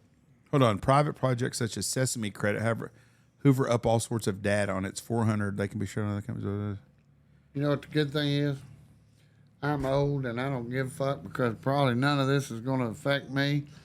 Bad thing is, Gonna affect your he's going to be grandkids. stuck. Yeah. I'm at that age. Yeah. My kids, I've said it before, like I think for sure my grandkids will fight in a civil war. For sure. Probably. Or that we'll have one taking place maybe between generations where they're not old enough to fight. But between your kids and your grandkids, there's going to be a great reset of some sort in this country. People are going to, and you know what? It may not be your grandkids. It may be my grandkids, and it may not even be their generation because we are one election away from things really getting bad if it don't go the right way. People have had enough of it. Nobody that I know, honestly, other than some whack job liberal, thinks we had a fair election last time. Nobody does. But you got to think about it. If that happens, so we're a year away. So yeah, Reese wouldn't be fighting age. My oldest wouldn't be fighting age. No, that's what. But we're getting that close where people are fed up. How many people in your little small town you live in think this world is going good? Very small percentage of them. Yeah. And it's that way everywhere you go. And I saw an interview. Jesse Waters sends a guy out, and he does the same thing that Jesse Waters used to do. He used to go to Waters World. He used to go on the street, and he worked for Bill O'Reilly, and he would go down. Well, this guy is going to the black neighborhoods. You know, the media wants us to think that the Republicans are racist and blah, blah, blah. You go to these black neighborhoods, they want Trump in office. They're tired of this shit. You know, one guy's like, fuck, gas is $5-6 a gallon now. You can't afford to go buy food.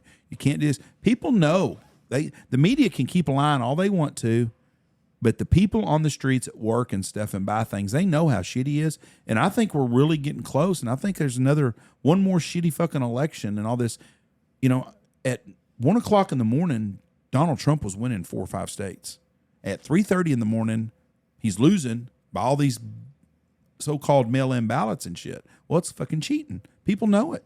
People are tired of this shit. So I think it's going to be way before you say. I don't know if it'll be a civil war as much as it is the people are going to finally stand up against the media, the Hollywood, the pedophiles, and our politicians. The problem is drones and shit. It's a different. 50 years ago, you could live out here and have a compound at the lodge, and you're probably going to be pretty safe. Well, now you got a fucking drone come on here, and they just shoot your ass out of a drone. But I also think our only hope, if there ever was something like that against the government, is that you have enough people inside the military that they're not going to turn on their people. They know that turn on their country. Yeah, them people, them media. Because let's face it, when the American Revolution was fought, when the Civil War was fought, when we had to go to war against Britain, the battle it's pretty even. Everybody had a fucking musket. Well, you're not going to outgun the American military. No, the drones alone. Right. They don't even have to do. And man, some nerd sitting in an office can do a lot of that shit. But the problem for their side is they've taken sides with a bunch of limp-wristed liberals who can't stand up and fight. The military, those people, all ex-vets are true patriots. Every one of them. Those guys are on our side too. Mm-hmm. And most of the people in the military that can do stuff that are going to do things are on our side. They see this shit.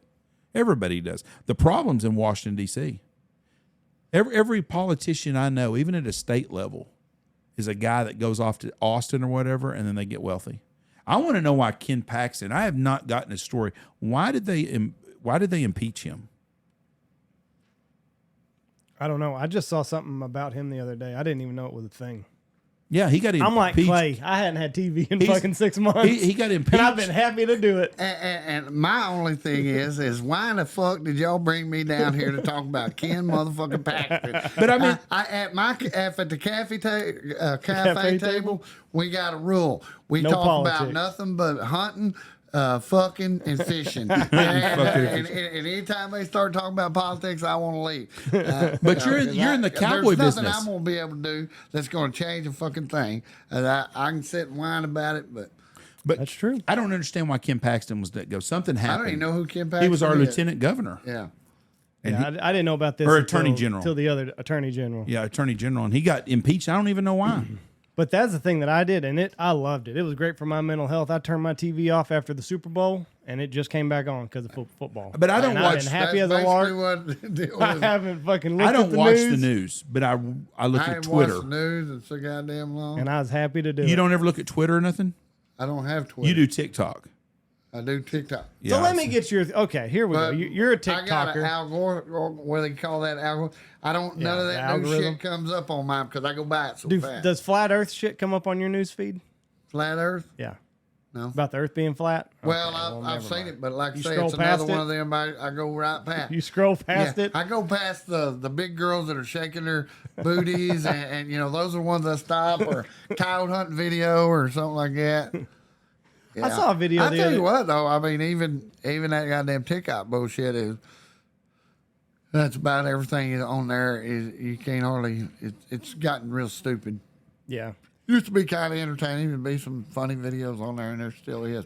Now, I've said I'm not a flat earther, but I could see how somebody could be convinced that the Earth is flat. Some of those fucking videos are pretty convincing. So now you're not a flat earther now. I've never been a flat earther. You put me into that corner of the Earth being flat. You said you don't know for sure it's round. That's pretty I much. fucking don't. I've never done any experiments to see if the Earth was round. I'm just going off of what the scientist says. Trust the science, Jeff. Science says it's round. And science also said that to get the fucking jab. Says about 1,000 different things. Do you think the Earth's round? Anybody can put what they want on paper, and that doesn't make it true. Do you think Science the Earth's also round? said you need to get the jab to stop the spread. Do you think 2 the- weeks to stop the spread. Yeah. Remember Yeah. that? Trust the science, Jeff. Do you think the Earth's round? Fucker.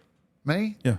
I could give two shit if it's That's round exactly or flat. that's what I said. Like, Yeah. what So- does it matter if it's round or flat? I'm I don't give a not shit. gonna argue on something that I can give two shit. I know I can get in a plane, and if it's flat or round, I can get to where I want to go. So here, that was another thing. The flight path. If you look at flight paths, like if you're flying, and I'm gonna butcher this, but basically, if you're flying from like China to San Francisco, You fly an arc. no, you Yes, you do. Okay. If you have an emergency, instead of landing in Hawaii, you go up to like fucking Germany or some shit. Huh? Yeah. If you have an emergency over the Pacific Ocean, you don't land in Hawaii. You go up way the fucking Russia or some shit, or in Alaska or some shit like that. You said Germany a Well, minute ago. not Germany, but it doesn't make sense because you're going here and it's like, oh shit, and then like you go way up here, but if you look at it from a flat Earth, it's just one big fucking line, and that's why you land where you do if you have an emergency. So I get it, I understand. I'm not saying I'm a flat earther. I'm just saying I get the argument. well, what's on the other side of this flat? It depends on what you believe, Clay. Okay, if the Earth is flat, how deep do you think we are? How thick do you think the Okay, Earth so is? that's another thing. Okay, I'm asking. Okay, Why don't you ever come to the edge? well, you don't realize it. It just spits you back. It just spits you back out, Clay. So you're like me. You're using common sense here. Basically, what And Andy's a flat earther. If you got flat, there's got to be an edge. it's Antarctica, and it's the ice wall. You don't ever get there. You can't go to Antarctica. So it's what- federally illegal. So how thick is All- the Earth? Okay, hold on. Okay. Okay, I'm listening. Are you ready? Yeah, I can't wait. Because I'm trying to gather my thoughts here. Do you want me to continue this? We don't know how deep the deepest part of the ocean is, right? Yes, we do. The Mariana Trench. Yeah, It's but 6 miles deep. there's a lot of shit that we don't know about the ocean. It's 6 miles deep. But you're telling me that we can measure from here to China and we know that exact depth? Huh? We know how fat the Earth is. The How do- circumference how of do the we Earth. know that? Exactly. Well, I think it's because they do math. They go around and above, and it's trying to figure it maybe- out. maybe- the math you ain't say right. that Antarctica is, Basically, Antarctica is like your perimeter for the entire Earth. It's an ice wall. I'll pull up a flat Earth so map. it's a flat, round Earth. Yeah. Okay, so if it's up here, if you go the other direction, I mean, you got I'm north, with you, east, Clay. south, the I'm west. with you. That don't make no If sense. you're in New York and you fly west, you're going to go to California. If you fly east, you're going to go in London. There's But gotta if you're be in an edge. London and you keep flying, all of a sudden you're going to come back around to California. There's your flat Earth map. So basically, you got the North Pole in the center, All right, yeah, okay. and then So what if I go to here? Why don't? All right, what happens when I go outside the zone here? okay. Hey, what happened? So that's the other thing. The firmament. That's no, not the firmament, but that's where the aliens come from. There's different civilizations once you get past the ice wall. According to the flat earthers. I'm not a flat earther, Well, but it sure seemed to be. according to them, if you get past that, there's different I civilizations. still want to know why you go to why you end up if you're going from China. Where'd you say? I'd have to pull up flight. Do you know where China is right there? Yeah, Right? No, here. no. Yeah, no, it is. No, There's it's, Australia. Andy, China. Go a little bit to the left a little bit. That's going to be China right to your left a little bit Well, down. I was in the fucking ballpark, Okay. Jeff. Now, when you fly to Hold on, I'll pull up flight. Well, paths. that's another. If you're gonna go to China, you don't fly over the Antarctic to get there. Trust me, Clay. How do you how do you explain then? Like lately, have you seen Elon Musk? Have you seen the Starlink satellites going through the atmosphere at night? They're a straight line. Yeah. Stars. You've seen that and shit. Yeah. How do you explain that as a flat earther? How that keeps them in orbit? It's in the firmament. Huh? It's in the firmament. Well, I haven't studied enough of this shit to Well, be what able makes to. the goddamn to when debunk. you're out in space, you look back down on the Earth and it's round Andy says that's fake. and it orbits It's all the way around. It's all simulation. It's all simulated. So the International Space Station that goes by every night at the same time, what is continuing to fuel it? They hooking it up to some gas tanks? I mean, how are they keeping energy to keep it up in the air? I guess the firmament will keep It's it in called place, orbit. Jeff. I don't fucking It's know. called gravity. I cannot believe I'm sitting here having an argument over fucking flat Earth. This is the third time we've talked flat Earth. Andy's not a flat earther, but he always defends them every time. I'm just saying, I'm That's not a flat kinda like earther. Shane Owen. Shane Owen, he always says he's not a Democrat because he don't want everybody to know he's a Democrat. But I tell him he's a Democrat. He'll get fighting mad at me, but he's always having. So he's a Democrat, right? You got that right. Yeah. I'm not a flat earther, but So show me get- this flat path. I'm trying to find them. That's what I told him. I said, walks like a duck, quacks like a duck. You a duck. Yep, that's right. Yeah. I'm having a hard time. It's on TikTok, Jeff. I'll have to send them to you. Let me look at I might have saved some in preparation for this podcast. I just don't know how anybody with any common sense, and there's some smart people out there that consider themselves a flat earther. I think it's something to do with faith a little bit. It's like the Bible. The Bible's all about faith. Well, I think the earth is round. Boy, I got crucified by a bunch of Christians. Why would you do? I posted that clip of that of Dr. Philip Lavretsky talking about how male ducks came to have color that they do. And a lot of people were like, well, that's adaptation. It's not evolution. And to me, that's splitting hairs. And then, Adaptation and evolution is the same thing, isn't well, it? it's a little bit of semantics. I looked up the difference. Adaptation happens over a condensed period of time. Evolution is supposed to happen over an extended period of time. And then other people are like, yeah, it's fake. And anyway, So you got crucified? yeah, You know, the Christians I don't crucified understand me. the evolutionary theory when all right, they say we evolved from monkeys. I said, what happened to the rest of the monkeys? Why ain't they evolved all these years? very Everybody good- else evolved, but we Right. still got monkeys. Yeah. They just a different set of stupid monkeys. My They didn't drink the Kool-Aid, I Yeah. guess. They didn't start picking up the tools. Michelle every day we have a group family text, and she sends monkey videos every day from TikTok. She loves monkey videos. All right, Jeff, here you go. And You got headphones. gorillas- So you'll be able to appreciate this, Jeff. Quite a bit concerning as to if you're on a ball, why don't you just go from here to here? Why you go up and then down? Flight paths on a flat earth. That makes a lot more sense. Looks like a straight line. You know, if there was a need of an emergency landing from Taiwan to LA, they go up to Alaska. Why? On a ball, Hawaii's just right here. Oh, that makes more sense. Look, Alaska is just in a straight line. flight from Argentina to India and you're stopping in Amsterdam, way up there. Why don't they just go straight across? Why don't they just go straight across? Why don't we get a pilot on here Because to it's a answer this? goddamn long ways across that Yeah. sumbitch. Right, but they're going all. But it's Yeah, that makes they're a lot going more all the sense. way up there when you can just go in Another a straight emergency line. Have you flown in America Dallas lately? Hold on. to Beijing.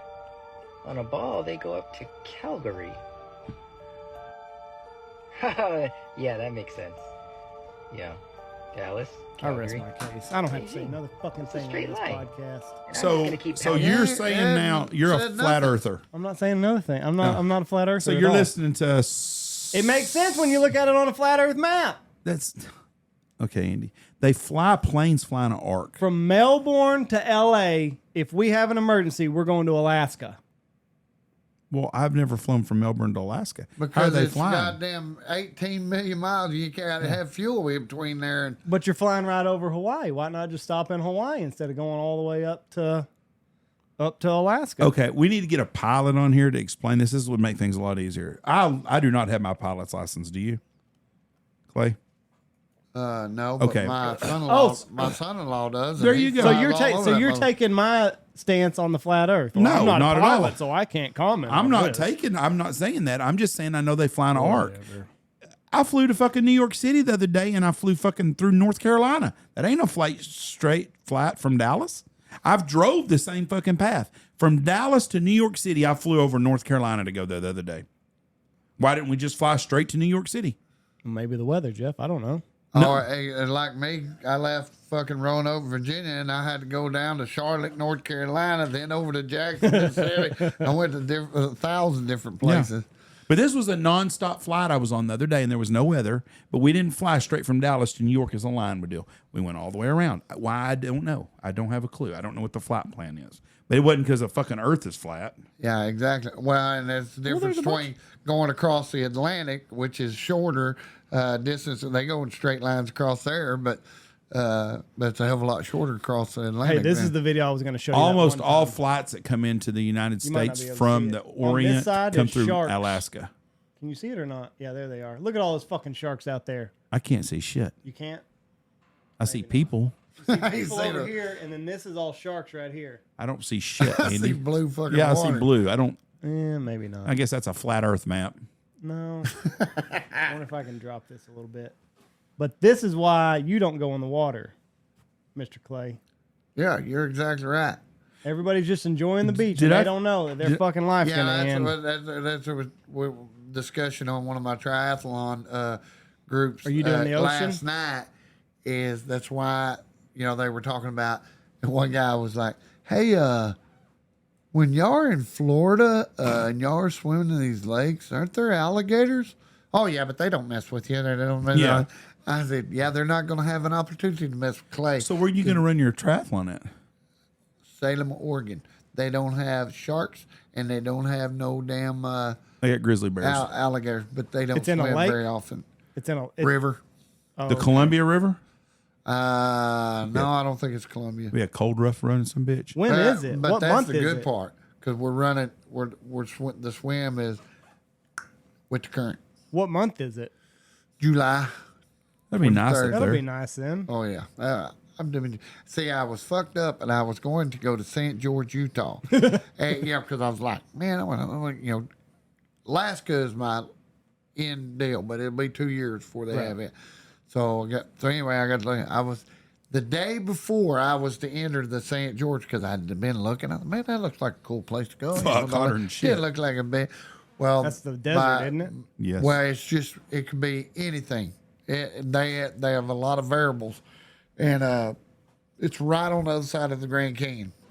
And so anyway, I just happened to be in the damn endurance house, and I was telling him, yeah, I found one. I'm gonna get to St. George. He goes, you know anything about the St. George? And I said, oh, it looks like a cool place.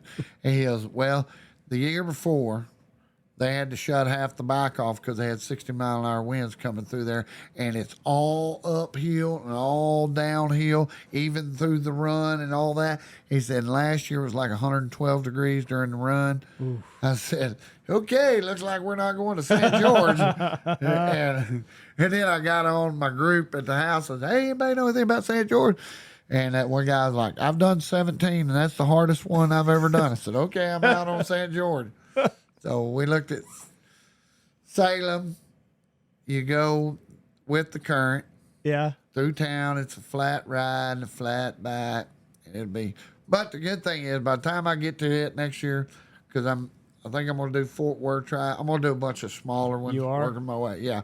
Fort Worth Triathlon's October 1st. I think I'm going to try to do that one, which is like a 500-yard swim and 15-mile. I mean, how far do you have to swim in this fucking thing? 2.4 miles. How far have you swam so far? I jumped off the couch and swam 1.4. How far do you have to swim? 2.4? 2.4. Did you see this picture of that marathoner that shitted all over herself? I don't know if that's a her. That's a him. And that happens quite often. Does it? Yeah. Why? Just your shit just breaks Because loose? you can't stop. I mean, them guys that want to win, it's 17 hours. And, Look at that. He looks so disgusted with himself. Yeah, everybody pisses on themselves. What? I Yeah. can't believe Have you have pissed to on pee. yourself? Yeah. I'm Well, I mean, surprised if you it's- want to piss, you don't want to pull over because if you don't keep the pace, Yeah. they pull you off the course. I'm just figuring as much as you're running and sweating shit that there wouldn't be no piss to have. Well, for guys like me, it's probably not an issue. But in 17 hours, at some point in time, I'm gonna have to piss. So you'll wind up pissing on yourself. But This guy right here, though. yeah, he's what that's wanting to win. That's dedication. I see. And I he's see like- shitty britches. You Yeah, see dedication. That face, like I cannot believe I just shit my pants all over. But Look at these people in the background, though. They're like, "What? Did he just are shit you? himself? Did he shit himself? He shitted himself. He did shit himself. They Yeah, call they it say, runner's like I gut. say, they say it happens all the time, and almost all the time you'll piss on yourself. I mean, there's bathrooms along the way, Yeah. and but you're dedicated guys like them motherfuckers. They ain't gonna stop. They're trying to win. I'm not trying to win. I'm trying to survive. What do you get for winning, though? The pride The of recognition. A handshake? Like Oh, the you'll winner get- of the you'll- Boston you'll Marathon. get fucking I sponsors. think he out gets your- $100,000 or so, Oh, or $1 million you'll- maybe. I don't even know if you win anything, but you'll get the. Like for me, I'm not doing it for no money. I'm doing it. That's the same with coyote hunts. I'm not doing it for coyote hunt. I'm doing it because there's a champion at the end. Yeah. I want to be that guy. And the Ironman, there probably hadn't been. I think they started it in 1989, and they're probably less than 500,000 people it's ever, and they have them all over the world. Now, there's millions of people that do them, but very few get them completed. A full Ironman. Mm-hmm. I mean, a 140.2. That's where you get the fucking tattoo, the I am tattoo over there, baby. And there ain't very many people walk around with the fucking 140. How old are you? 57. You think you'll be able to do it at 59?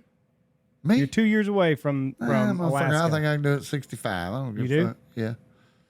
Yeah, I mean, yeah, anything can happen. I can go downhill, but the more I do shit, the better it's going to be. And it ain't going to get no easier for me to stay alive. So Right. I better start working it. 59, I mean, it's all low impact stuff. I'd play football right now if they let me. As a matter of I fact, don't we're doubt trying to get an alumni football game going like on. full pads? Yeah, full pass. Okay. I guess the last one I did, I was Somebody's 40, gonna slip a disc. 49, and I was a fucking quarterback. Fucking had 80-something yards rushing and a touchdown. So who y'all gonna Had play? old Brandon Windthorst? Monroe like to broke my fucking neck because I kept running that quarterback sneak. I'd get up there and I'd tell my center, I said, hey, if we ever get up there and they don't have a nose guard, I'm sneaking it. where silent count says I touch your ass, we're going. First play, I went 12 yards. Fucking few later, they didn't have nose guard. I went eight more yards. But the last time I run that fucking quarterback sneak, they had old Brandon Monroe. He just graduated. He was All-American from North Texas, and just graduated. Everybody's young, and I'm fighting for yards. And the next day, I was like, God damn, my neck hurts. Man, we was all drinking beer. damn, my neck hurts. I feel good. Everything else, my neck. And they said, oh, yeah, I think that's when old Brandon hit you. When I'm carrying a bunch of them, you're fighting for yard, he'd come up. They said he put his crown of his helmet right in my face. Wham! So are y'all going to play Windthorst? Is that what y'all want to do, Archer City Windthorst? I'd love to play Windthorst because they kicked the linebacker shit out of us last time we played them because they had like 44 guys and they were all young, and we had like 15, and 4 of us were 49 years old. And those were the starters. How do y'all keep kids the in? year before we played Electra and we kicked shit out of How do y'all keep people in town? Because like in Knox City, you can't find anybody that's graduated 5 or 6 years ago. We don't have a handful of people. Is there anybody besides you living in town that graduated with you? Well, none of these guys are living in town. They just come in. Yeah, Ringers. Okay. I call them up and say, "Hey, we're gonna have old timers game." Hell yeah, get me in that motherfucker. Yeah, Because- but once you get past the 25-year-old mark, you don't get nearly as many guys. But we didn't have, like I say, we only had like when we played Windthorst, I think we had 15 or 16, and 2 of them guys wasn't even from Archer. So we don't have nobody that stays around here anymore. No, At all. You ain't got really the workforce to keep them. You know what I mean? No, unless you come back and are a coach or a teacher or you're a doctor and work at the hospital here. There's not a lot of work. I mean, the oil field's drying up out here. School and hospital. Those are the 2 biggest employers. That's exactly right. That's what I told him 1,000 years ago. If you want a population boom over here, you get rid of them old timer teachers. Yep. You got to keep them young coming in because them young teachers, they got kids. Yeah. Okay, you got 3 kids. Okay, you're going to be our science teacher. Andy will tell you how hard it is to hire any teacher. Well, that and like whenever you said that, it made a lot of sense because like when I drive around town, I'm like, an old widow lady lives in this house. It's 2,000 square feet, and Mom and Jeff are living in this house. Just 2 of them. It's 4 bedroom, 3 bedroom, and then you start looking at it, and that's the big hang up here is that if a coach that's 26 years old and has 3 kids, there ain't nowhere for them to live. Like unless the kids want to share a bedroom. Absolutely. So like you start driving around town, and you're like, they live there. Like there ain't shit for housing. Yeah, exactly. There are on my block. There are 10 houses on my block. Out of the 10 houses on my block, there's 2 people that have kids, maybe 3. The rest of them 7 houses, it's not like the baby factory's closed. That bitch is out of order. Yeah. Ain't none of us gonna have kids anymore. Absolutely. And then if you go the block behind me, there's 6 houses, no kids. The block on the other side behind me is 12 houses, and I don't think there's any kids there. So in 3 blocks in my town, there are 12, 24, 30 homes, and maybe out of them 30 houses, 4 houses have children in them. There you go. And that's it. And the other crazy thing about it is out of them 30 houses, probably that left us 26 houses. No, there was, 12, 24, 30 houses. Probably 20 out of them 30 houses are people that are going to be around for a while. Someone should be that's in that household for the next 10 years. There should be at least one person still living that's going to live there for a while. It ain't going to change. No. And you told me that one time is people like me are killing small towns because we don't leave and there's our houses for someone else. That's right. But everywhere it's that way, you know. Yeah, it's like I say, Crow, Paducah, they're all victim. You know, used to you had the cotton gins and shit that kept guys here.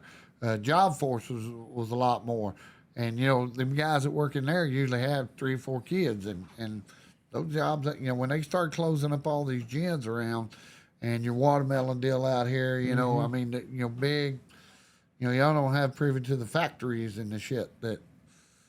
And even the big cities are closing factories down left and right.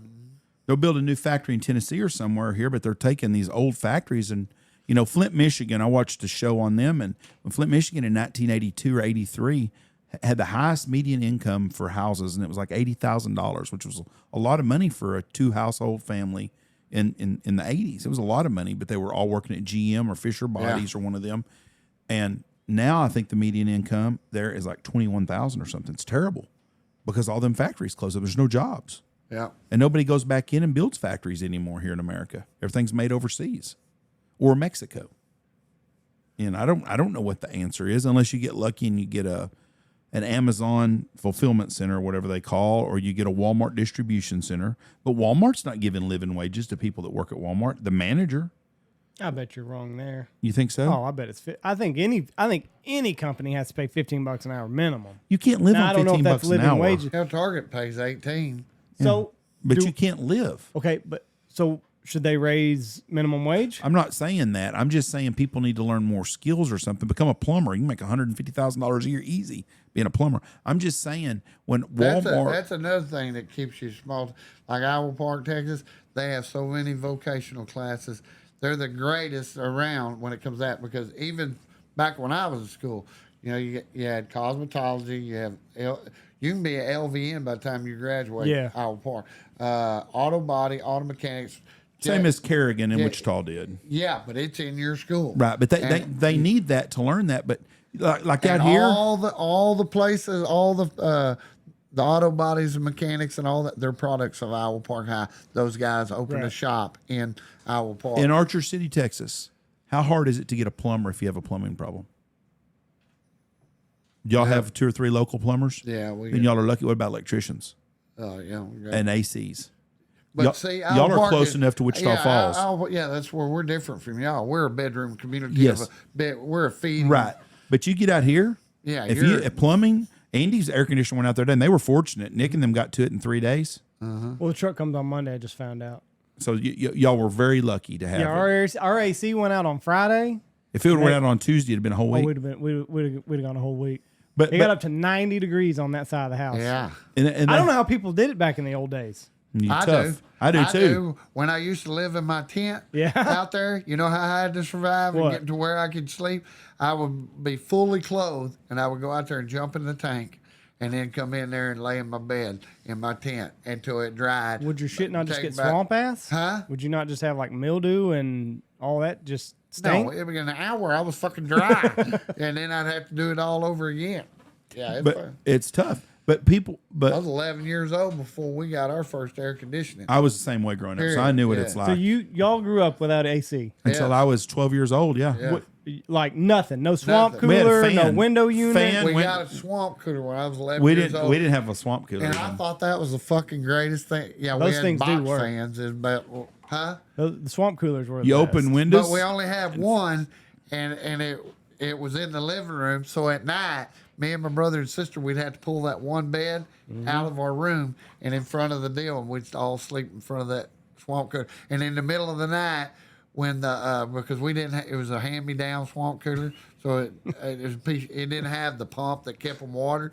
So one of us we'd take turns going out there and watering the sides of it down, and then come in. We could sleep for an So hour. hold on, you would open windows. and have a box fan. It's still like You still, Yeah, yeah. It I went was- to bed at 10:30 last night. It Yeah. was 98 degrees when I went Yeah. to It bed. was hot. And summertime could be miserable at times. What the fuck? That's it. But you were so fucking used to it. Yeah, you you know? was acclimated to it. Yeah, I mean, I went into that side of the house. Yeah, but you're not acclimated to it. I had to That's do a why all couple things on that side of the houses house. Back in the day were Fuck built the windows on the north and the south because you could open the deal because you had that south wind always breeze. blow through it. But we I would have mean- every window in the house open, rolled down At night. every Everyone. night. But at midnight, it's still 90 degrees. Yeah, but Oh yeah, you degrees. just had to sleep. Yeah, There you was- learned. But you were so there was no other. You got used to it. No. yeah, It ain't like my house now where I'm never got sleeping used under to a it. It fucking always blanket. sucked. Yeah. but you had. I mean, Do you sleep under a blanket at night? Yeah. Why? Because your house is cold. I can't sleep without a blanket on. Right? Because your house is cold. You could if it was fucking No. 90 degrees. No, because even that, we woke up that morning and it was 82 degrees on that side of the house. Yeah, but you didn't sleep in there. You slept with the air conditioner in your other end of the house. No. The day it went out, Oh, we you went to slept bed. there? We went to bed Thursday night, turned our AC down to 71, and went to bed. And when we woke up Friday morning, it was 82 degrees. Were you under the cover still? Fuck yeah, I was under the covers. I can't sleep without it. But I woke up in the middle of the night. Jesse had to go pee, and she came back about 3:30 or 4, and she's like, I think something's messed up with our air conditioner. I was like, yeah, I'm fucking sweating. And you But still I- were under a blanket. Fuck yeah, I was. I can't sleep without a blanket. Oh. I'll tell you one thing I did when I was living over there at Petrolia there for a few months. I would climb up on the water tower at night and sleep up there on the water tower. I had a sleeping bag and a rope. I would tie the rope around my belt, sleep in that goddamn sleeping bag on that sleeping bag on because that crate around there it's all metal. I'd sleep on that somewhere, and then I would You know the crossbars? Yeah. I'd slide down them some bitch like Tarzan. I think about that shit and I go, man, you're special. You're special. Did you ever roll off and need your safety No, rope? no, Never? never did. But back to the trade schools and But you stuff. get a good breeze up at some of I it. bet. But we don't, in small towns like this that are dying, it's hard for, now, an electrician could come to a town, Knox City, and make a good living. One of them. Two of them, you probably don't have to work for two people. Same with an air conditioning. When everything, like when it gets really, really cold or really, really hot, they're going to be busy. But not everybody's putting in $10,000 new units all the time. No. Where they can't make money. Where if you're around closer to a big city, you can do it. But those trade shows, that's what we need. But back to your deal, we was talking about the $15 an hour. A family, Dollar General comes into a town. They provide jobs for 4 to 6 people. They pay $15 an hour or whatever it is to get you to come to work there. They work them people 25 to 30 hours a week. Oh, they work 25 to 30 hours a week. They don't pay them $40 or hours. They don't give them full benefits, maybe except for the manager. And they pry on people to get people to work there that are struggling and need to work. And those people work there for a month or two. And you go to Dollar General, how often do you see the same people working in Dollar General? Oh, they go through them like. All the time, because they get another job that pays them a little bit more. Maybe they give them 50 cents extra. But that's where our country's headed. And Walmart's the same way. I don't know if Walmart has full-time employees with benefits. They used to. I used to know that. I Oh, knew, yeah, they do. do they still? My buddy's been working there since 1983. But he's but he's been there long. That's what I was fixing to say. I know guys that drove trucks there in the 80s were making $100,000 a year and getting stock options and all kinds of stuff. They got a good deal. But I don't think that the person that they're hiring now, they're planning on keeping for 20 or 30 years. They're planning on that person working for 2 or 3 years, be gone, and somebody else come in. We just don't. But our whole country's set up that way.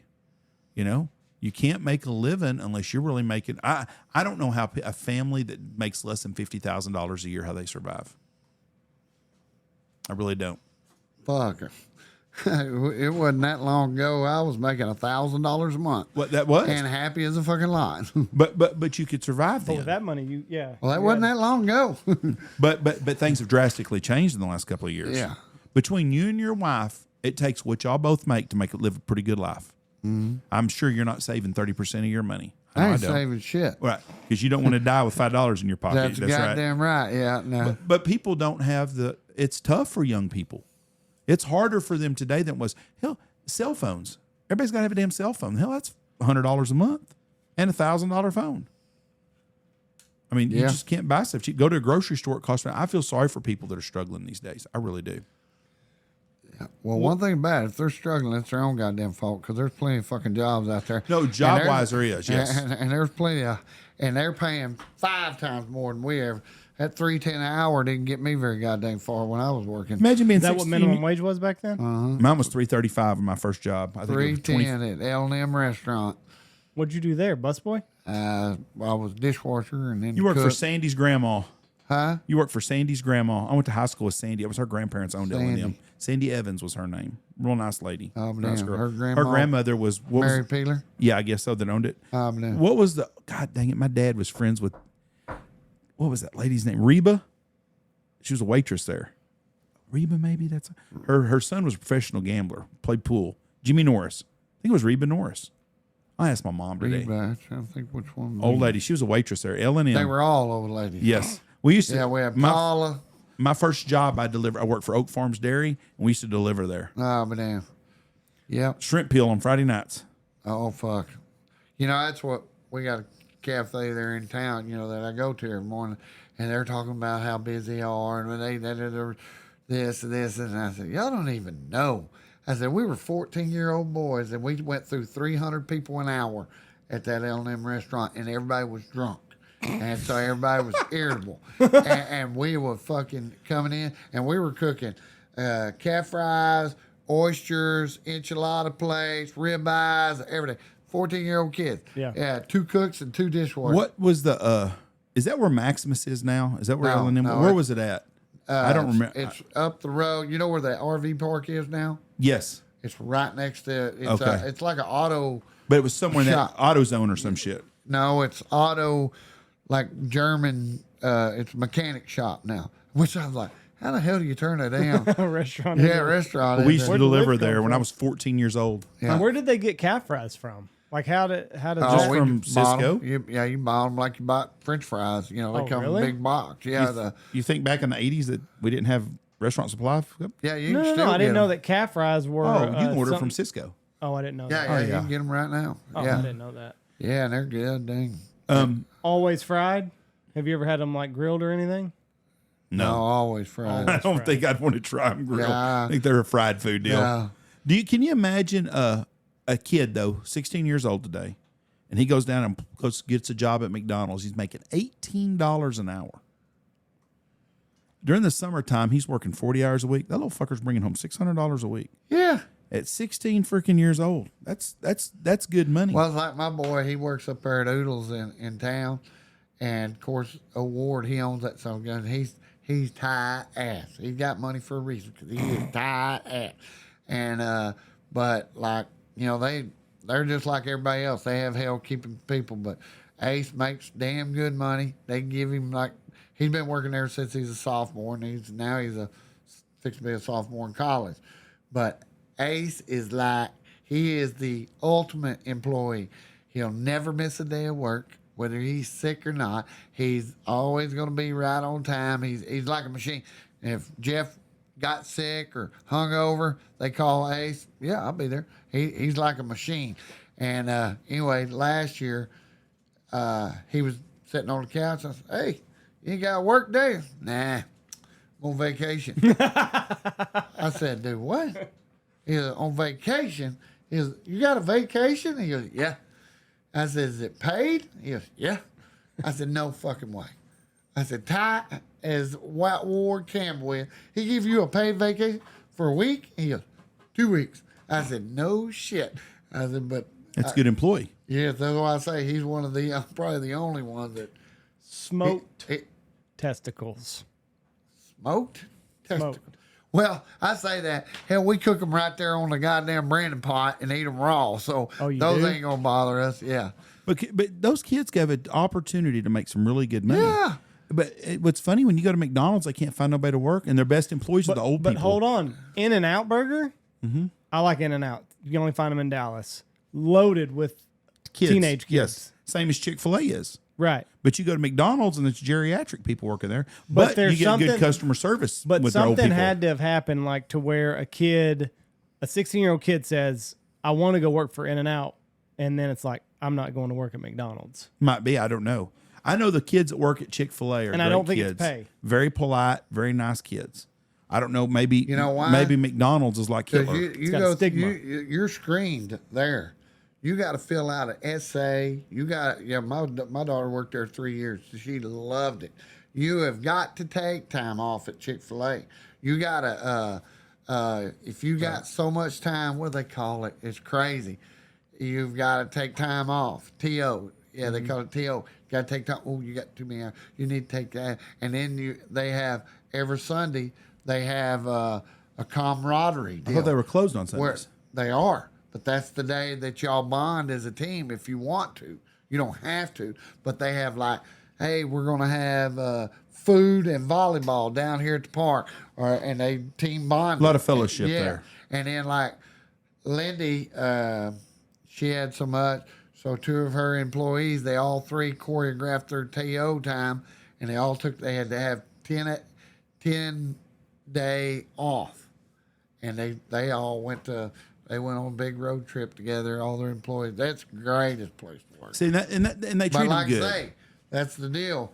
They screen nurse. You've got to have this and this, so X amount of deal. Got to fill out an essay why you want to blah, blah, blah. Really? Yeah, you don't just go to work there. Well, McDonald's is paying a good wage for someone a kid wants to work. Yeah. And they got adults. But I like going there when it's an old person because they don't script your order. Now, I can't remember ever going to Chick-fil-A when my order was screwed up. Can you? You think it's No. bad here? You go east a little bit. I went to a couple of McDonald's east, and I will never. You see all that shit that's on. People fighting and throwing shit at the employees.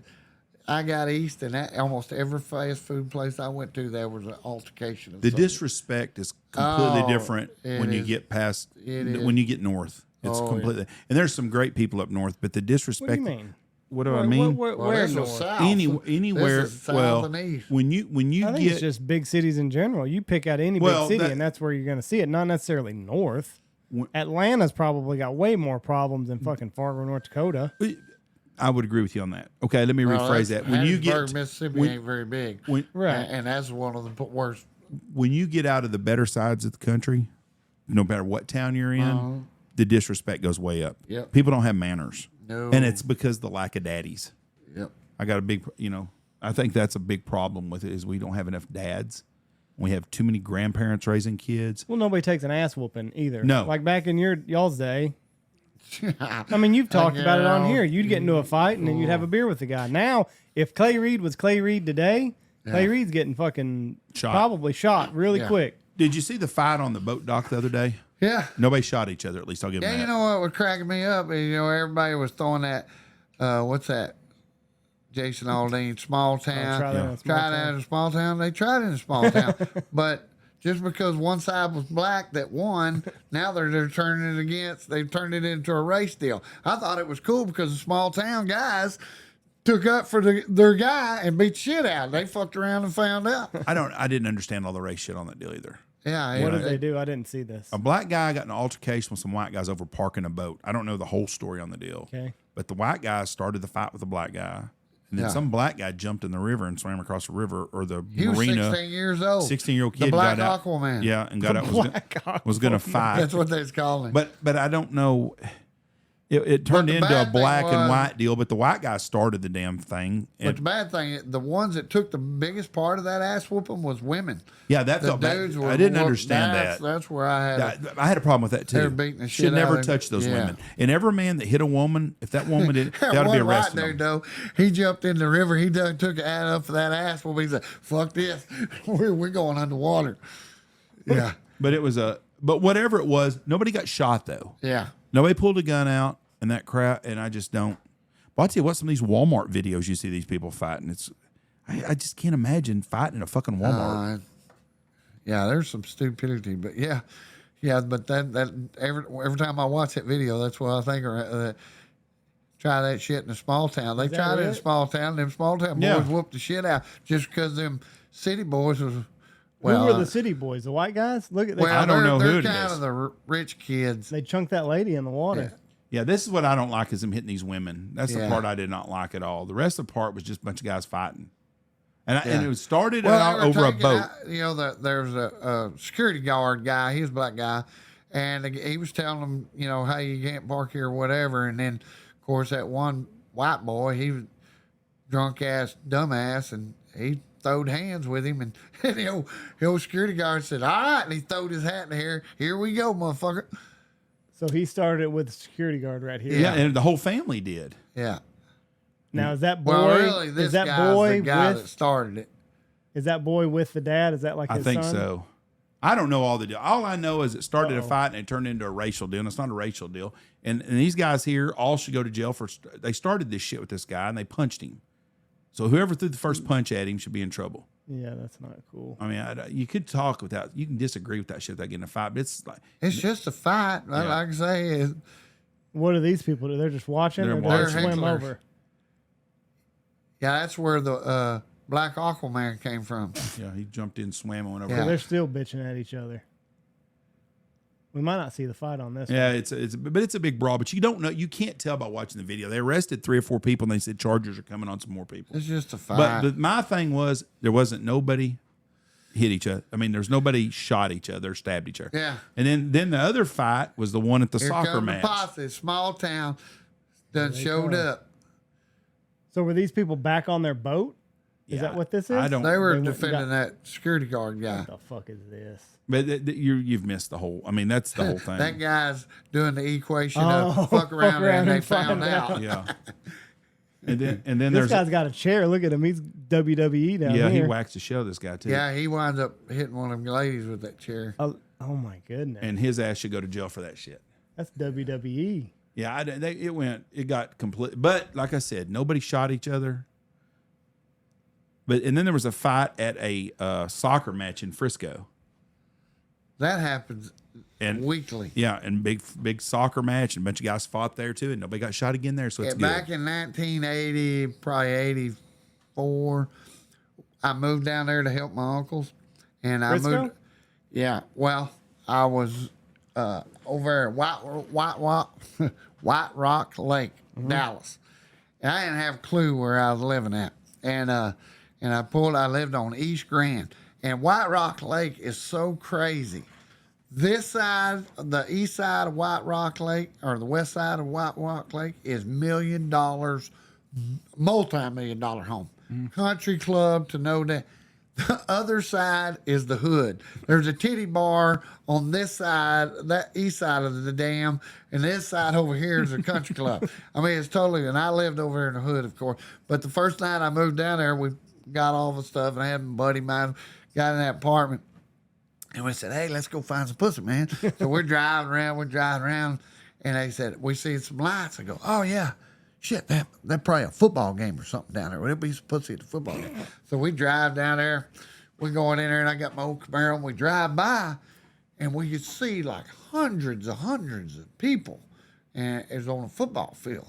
It looked like a football field. And I said, what the hell are they doing out there? That ain't a football game. Couldn't see no football player. I don't know, man. I said, maybe the game's over. I don't know. But there's a lot of people in there pulled in. There's got to be some pussy in there. So we drive down there, and we drive in that deal. We get out of the car, and we get in. What it was a soccer match, a men's soccer match. And, of course, they were having a free-for-all brawl. Both deals had spilled onto the field. There was broke bottles, knives. One guy got stabbed while we was watching it. And I was like, holy shit, man. I said, this is badass. And then we see this cop car drive by. He never even stopped. Never even pulled in. He kept going. And then all of a sudden, my bro Lance, he's like a sophomore, maybe, and he goes, hey, we got to go. I said, why? He goes, I think we're the only white people here. I said, no. I look around. It was all Mexican people. And I go, and I said, and then this one guy, what they got going out here? And the old Mexican guy said, it's a soccer game. He said, they do this shit every Friday night. And I said, oh, no shit. I said, well, let's get the hell out of here. So we left out of there. But he said they do that shit every Friday night. But I can see that cop. I said, well, at least the cops are coming. Nope, the old cop car, he just drove by. He's probably just looking to make sure there's no gunshots going off. He's like, they're just fighting. I'll keep going. I had this old black guy that lived in my apartments, and I'd go running around White Rock Lake, Down around Harry Hines? White Rock.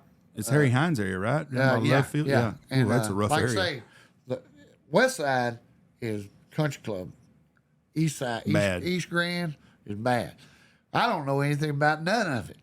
But so I go jogging around the White Rock, and I come back to the house, and he come down my house. There's that big old hill, and this old black dude that lives next door to me, he was sitting there, and me and him started bullshitting. He's smoking a cigarette.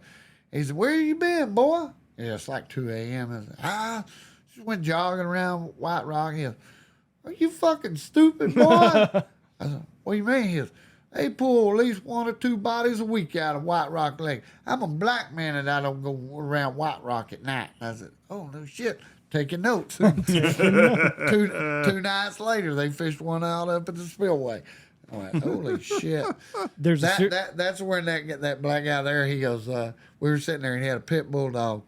Funniest shit ever. And we lived at the bottom of these apartments, big hill. And there were cars, parked along that hill. It's 2 o'clock in the morning. And he had a pit bulldog. And that pit dog, didn't mess with nothing. I said, man, that's a good looking pit. And he goes, yeah, there's only one bad thing, is that he don't like the N-word. And I said, oh, yeah? I looked at him, I said, what keeps him from eating you? He goes, boy, I've asked myself that question many times. And then no sooner we get out of the mouth, there's this black guy comes walking down the road, and he's got his head down, just walking, coming towards us.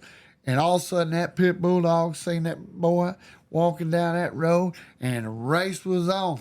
That old boy, he took a puff out of that Marlboro Red. He goes, say, man, you better jump on one of them cars. when that guy lifted his head, holy shit, that pit bull, and he got up on top of one of them dang cars, and old pit going, see, I told you don't like them black boys.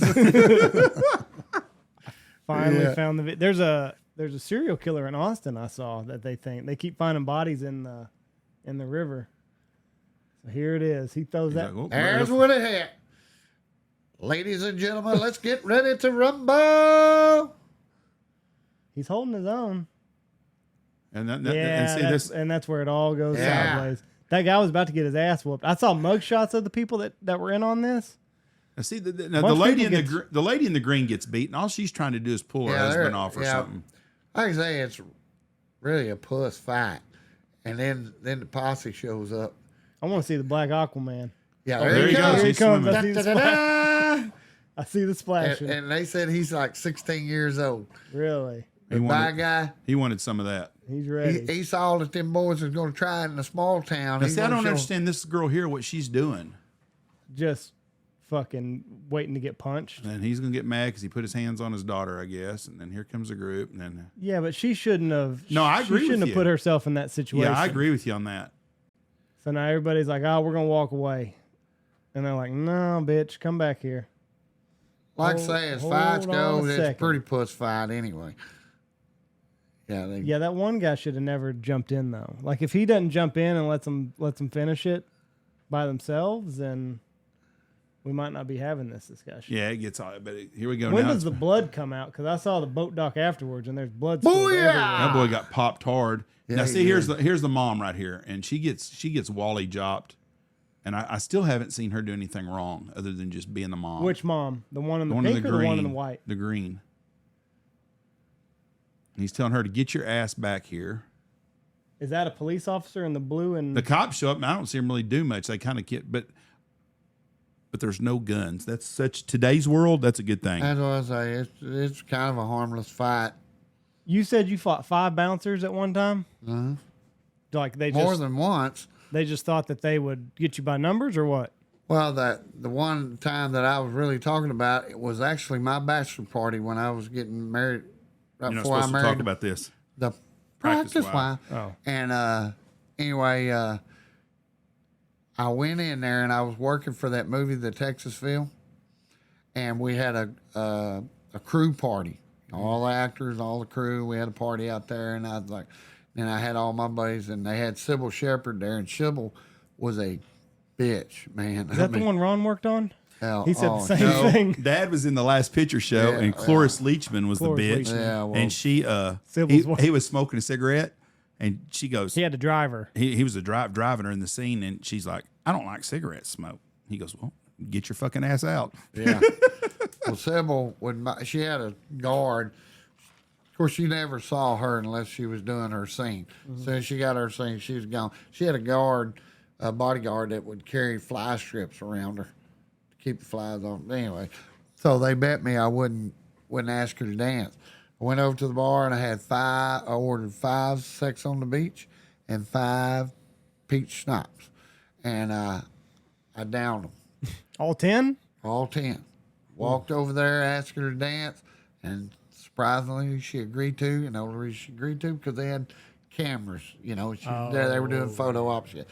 So anyway, I danced with her. Luckily, the dance was about half over. The song was about half over. Danced with her, walked back over to the bar, tried to order another drink. She goes, "No, you've had enough." After she seen me, and I said, the "No, 10. bitch." I said, and when I said bitch, I knew it was wrong because she pushes that bouncer button. When she puts that bouncer button, I've been there before. So I went, oop, time to go. So I leave and I go outside. You remember old Dean Emerton? Big son of a bitch. Old Dean Emerton, he was a bodyguard, and there were 3 of them to start with. And I'm leaving. I am out the door. And as soon as I did, old Dean shoved me. And when he shoved me, I turned around and said, "Listen, motherfucker, you ever lay your goddamn hands on me, I'll rip your fucking arm off and beat you with it." And he goes, "Hey, motherfucker," and he went to shove me again. Well, beep, I put him to sleep. And so he drops. Well, then these 2, they're in the doorway, so they're kind of at a disadvantage, boy. And I'm just ding, ding, ding, ding, ding, ding, ding. Okay, well, then 2 more show up. Ding, ding, oh shit, oh shit. And that I should have just stood there and fought because I was holding my own, just keeping them at bay through that door. Well, I turned to run, and when I turned to run, there's two little old steps out of Stetson's, and I took a bad step on the first. And when I fell, I come up real quick, but one of them motherfuckers, I don't know if you can see that scar right across there, but they hit me with that mag light. Oh, shit. And of course, it addled me, and then they all jumped on top of me. And they put handcuffs on me, and they got me handcuffed on there. Of course, I'm giggling down there. And that one guy, he's got his boot on my face, and he's squashing it like a bug. Ripped all the hide off my goddamn side of my face. And then O'Dean wakes up. He comes over there, and he goes, "Hey, you like that, cowboy? Hey, you like that?" And I said, "I like that shiner you're going to have in the morning." Wrong thing to say, because he dropped his fucking knee into my back. You know, I'm down on the ground there all over, and broke 3 of my ribs on that side. That took all the fight over Clay. Well, then I got thinking, where the hell's all my goddamn buddies? My goddamn, no, there ain't nobody around. I can see the door, and there ain't nobody around. And then all of a sudden, here comes my brother. Well, they're all in there partying. Nobody even knew that I got kicked out. And then somebody said, "Hey, your brother's getting his ass kicked out in the parking lot." He comes running around and he kicks one of them in the back of the head, and he's trying to get them to get off of me so he can go. So he's kicking them and they ain't getting off of me. And finally I told Lance, I said, "Lance, get the fuck out of here." He goes, "Fuck these motherfuckers. What fucking?" I said, "Bullshit. Somebody's going to have to get me out of jail here in a little bit." I said, "Get the hell out of here." Yeah. So they did. But They put you in jail? You did go to jail? oh, hell yeah. Hell yeah. Did not pass go. But, you know, I should have sued their ass because the cops showed up. And when they showed up is when they were beating the hell out of me. And I'm handcuffed. Right. And they, of course, them cops went to throwing their ass off. You be lucky if this board, because they can't handcuff you. They're Right. not licensed Right. to handcuff. Bouncers are not? No. No, They and can they just throw you can't out? beat you when you're handcuffed. And that one old cop, he said, "You're lucky if this boy don't own this fucking place." But they took the handcuffs on me and put their handcuffs on me. And then put me in there. But, boy, that was a long... What's the most interesting person you met in jail?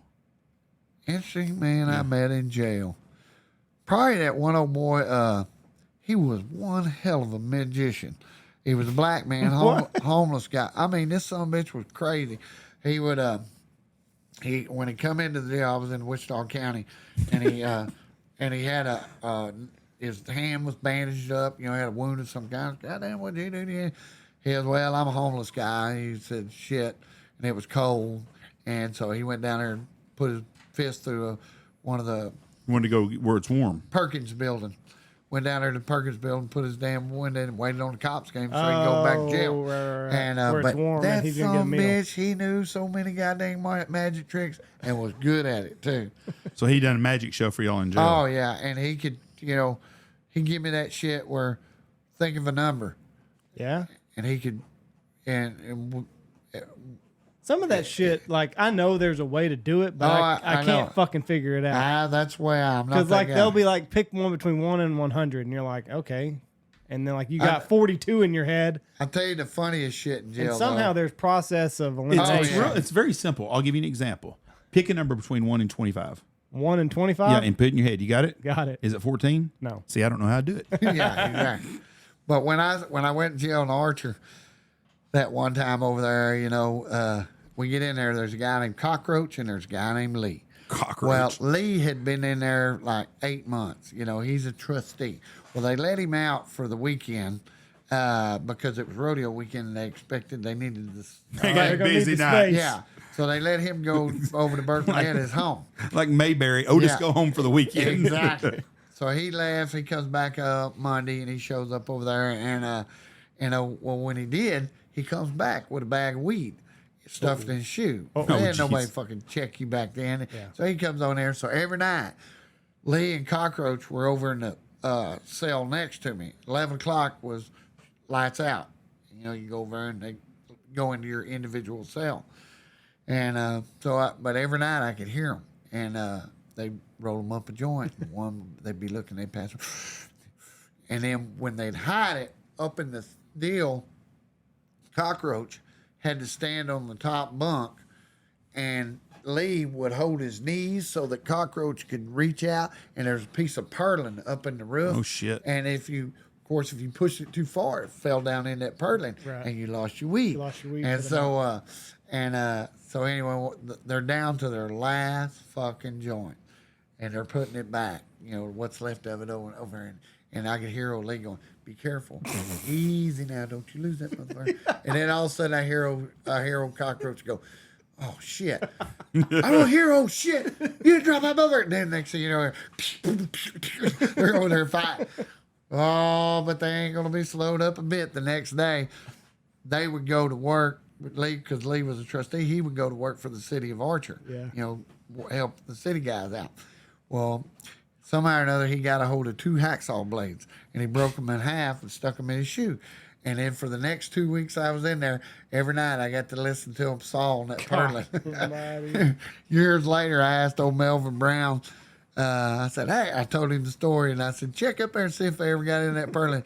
And he goes, no, I see where they sawed it, but they never got it up. I see all their joints that they lost. That's the over only years. time in my life I've ever been a basketball champion. When I got into the deal, you know, Lee'd been there, like say 8 months or whatever, and apparently he was the king dick of the basketball court on the. I said, well, you're over. He goes, you want to play basketball? I ain't never been beat. And I said, oh yeah, let's get. This it is on. in Archer City. This motherfucker's a midget. Hell, I was like Shaquille O'Neal against that somebody. So I was the new crown basketball. Was this champion. Archer City Jail? Archer County Jail. Frankie Goff told me a funny story about being in Archer County Jail one time. He said he was in jail and they made him do work detail. And he said I was sitting under a tree. He said, I taking me a fucking nap.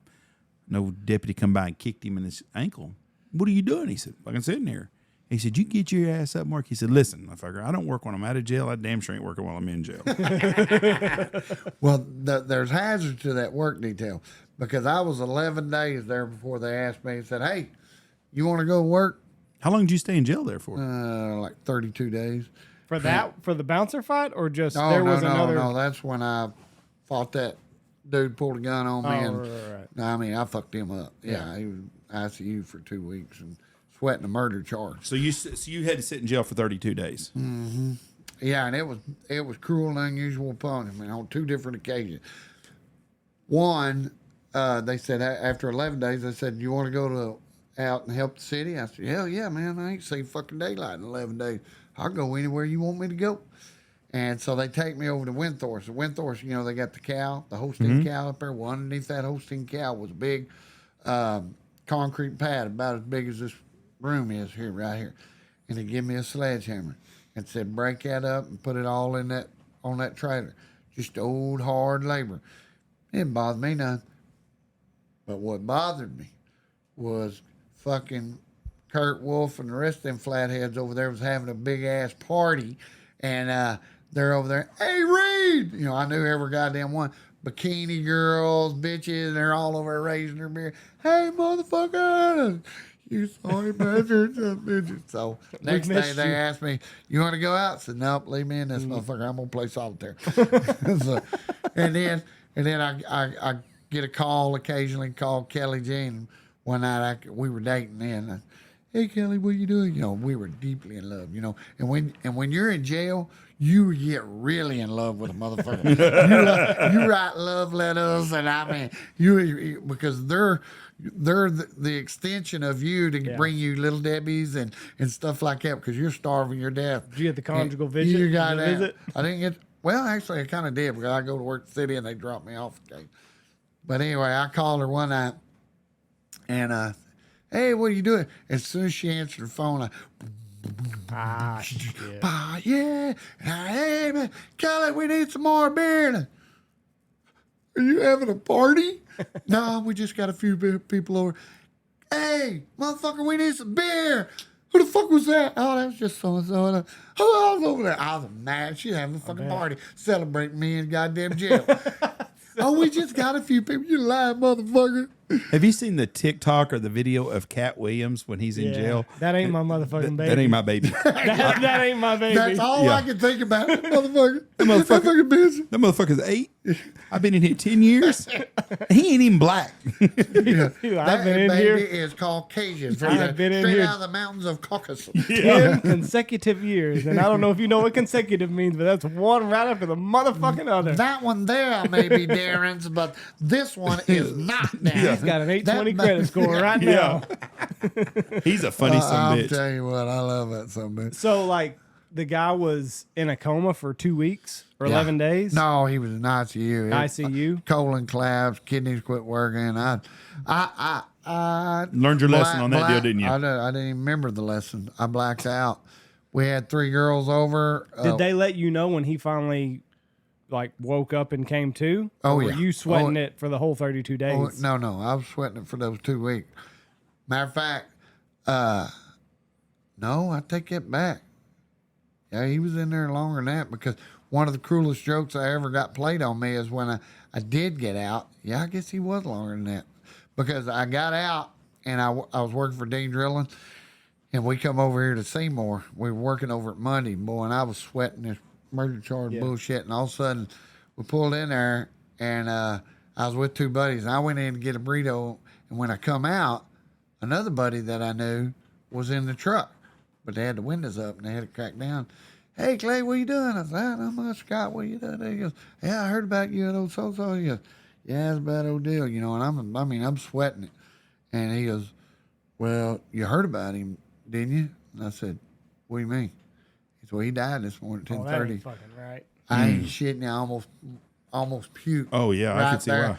And I went down to my knees, grabbed my knees. I was, oh my God. And he rolled the window up. Just bullshit. That's fucked I up. beat that fucking Ford pickup plumb to fucking death. I'll Yeah. kill it. They were laughing. That Yeah. was bad. That's a joke. tough deal because that's your whole life. Oh fuck. Yeah. I mean it was Before we get out of here today, I want you to tell a couple stories because we got new people that haven't listened to any of you before. What? Oh, here we go. We got to do the 911 rape call. We've heard that enough. Just go listen to another Clay story.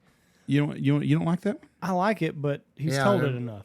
Just go Yeah, I'm listen. talking to the old man that told the stories over and over. I love Yeah. that story. Okay. It is now. There was another guy. Well, he's the guy that played Shane in The Walking Dead, and he was an up and coming actor. He was walking his dog in L.A. one night, and some people were having a barbecue, and they were fucking with his dog, and he was like, "Hey man, just don't mess with my dog, and just like let us go on our way." He's like, "Oh, they're drunk and whatever." He's like, "No, fuck you." So anyway, he cold cocks a guy. Guy falls down, hits the back of his head on a curb, and he's out. Like Killed him? not Arch City, Texas. well. Good friend of mine did the same thing. Cops come and they're like, Except he died. put this guy in handcuffs, and they're like, I'm just letting you know, like, if he doesn't wake up, you're going to jail for 30 years. And he's like, God damn, like, I was just defending my dog, and I punched the guy and he fell, and That's blah, blah, how blah, blah, blah. easy it is. And he was like, he went to jail, and he just got, like, when they were booking him, he got word that the guy woke up. Otherwise, he's a well-known actor now, but like he would have just been another guy in jail for 30 years. But it's just a fucking fight that broke out. Punched the guy too hard and fell wrong. A baseball game or something the other night, it happened to a guy, and the guy just got sentenced. And a guy got in a fight, and he hit a guy, and you hit their head, and shit happens. Old high in the 60s, they had a kid, they got a fight in their parking lot, and some guy hit another kid. And the guy hit his head, and it killed him. My buddy there in Arch City, one punched the old boy, fell, hit his head on the curb, killed him dead, went pinned for manslaughter. Yeah. All over a fight. And like this guy, the actor, like he wasn't even in the wrong. Like he was just walking his dog at night. And those people came out of a barbecue, went onto the street and the sidewalk to fuck with him. And he got into a fight. How long was that guy in prison for? The guy That I'm talking about? Yeah. I think he was there like 10 years. You see things all the time, these people, 2 years for murder. I'm talking about people that shoot I know somebody, it. Did you see- intentionally shoot Did somebody. you see OJ? You didn't see the video of OJ? OJ came, he went on That was Twitter. He was like, the math just don't add up. He's like, you're going 160 miles an hour, you kill a lady and her dog, and you get 3.5 years. You go to a hotel where you were invited to get your stolen property back, and they give you 9 to 12. He really is bitching about that. That motherfucker's tone deaf, boy. Bitching. He's like, the math just don't add up. Yeah, does that up? Your ass should be in jail still for murder. I saw something that somebody, what did they say? Like he went over there just to scare her, and the guy walked up, and that's when it became murder. What doesn't matter? He killed two people. No, I know, but like with a knife. somebody was just like, well, OJ. They're trying to justify it. Yeah, like There he ain't no just way went to over justify there it. because I guess she was getting harassed or whatever. A lot of knocking on the Those shit are the like kind that. of people that voted for Joe Biden. Yeah, Yeah, exactly. The guy murdered two people. Everybody knows it. Everybody knows Joe Biden didn't get elected. There's things we know. We know OJ did it. Everybody does. Yeah. And but it come down to money. William Shatner, didn't he kill his no, wife the too? prosecutor fucked up. Marsha Clark was terrible. She should have never had OJ try on that glove. But other than Because- that, was still. Have you heard that story? They knew the defense knew that she was going to have him try on that glove. He's got arthritis really bad in his hand, so they said don't take your medicine for a week. His hands Swell up. swell up. I saw that. And then that glove had so much blood on it, it shrunk. And Yeah. he's like, Yeah, common sense tell a man that. I Can't knew do it. that before the, but I knew that wasn't gonna make no difference anyway. No, but he had the money to have the best attorneys you could possibly have. You're But dealing the with timing of that deal, Rodney King- yeah, Rodney. You know, exactly. everything Yeah. was built to let him get off. And if he would have been Yeah. found guilty, the people that he never associated with, because OJ did not hang out with black people. Let's face it. well, there's that one story when he's getting hauled out of Brentwood. The legend is He said it. All the black people are there, and he's like, "Why are all these N-words in Brentwood?" Like, well, they're here for you, OJ. Yeah, But he's a little tone deaf on the Henry Ruggs deal. absolutely. Do you think Henry Ruggs got a lot sentence than he should have? Because if it had been my Yes. daughter right there. Yes. Now, let me ask What you. would they wind up giving him? 3.5 years. 3.5 years. 3.5. So 160 So miles that an hour, means hit a he'll lady. he probably won't do maybe 18 a year. months. you think he'll get a chance at football again? No. You don't think so? Uber talented. I'll bet you he does. I do too. You think so? I think somebody will give him a chance. I think he's already 20. He's going to come out at what, 28? He's got them. Will he be that Saban- old? Nah. I don't think I bet he's he'd be that old. 26 when he gets out. I did like what Saban had to say. He's 24. So be 26. Yeah. He'll be 28. Oh, yeah. That might he might get a shot again. He's not going to stay 3 years. I don't It'll think. be a year. But So he'll be 26 when but- it comes out. If I you- don't know. if Like, you were that that team that takes him, if you were that girl's family, and You you want had him to the have life. and you had the option, and you said, "Listen, here's what I want him to do. I want him to play football, his career, but he has to give us 80% of everything he makes. My daughter ain't coming back anyways. Yeah. You know, would you be against that, Andy? 3 years of prison, or if you get 80% of what he makes over the next 10 years. 50-50. Well- I'm not greedy. Well, but I mean, still, that's better than what you're going to get. They're going to bring that girl back. I don't know. Yeah, That's well- just a fucked up deal all the way. Well, how about the around. dumbass kid the other day that was driving 140 miles an hour in a car? He Yeah. said he was going to a medical emergency. You're talking about Going to buy- Jordan going- Addison? Going to buy a fucking pot from someone off of a dealer is not an emergency. You don't know if that was it. 140 miles an hour. I have drive fast a lot. I have never been 140 miles an hour in a car. But if I was a pot guy, I never drove 40 miles an hour, much less 140 miles an hour. No. Pot guys, it's kind of like what they say. Sir, do you realize how fast you were going? 70? No, 7. 7 miles an hour. Yeah. Next time, pull off to the shoulder, not the median. Yep. You can only break one law at a time. If you break one law at a time, you're okay. You start compounding it, drinking, and then running a stoplight, that's when you're going to get busted. 140 miles an hour, you're just asking for jail. But yeah, I think he said he was going to. Whatever the reason, there's no reason to be I got driving pulled over 140. to 126 one time and didn't even get a warning ticket Why? because I got a kind face. You remember Stacy Lawrence? Yes. She had just bought one of them 300ZX, and that was a souped up bad son of a bitch. We were coming from. You can't put two people in that, much less three, but we did.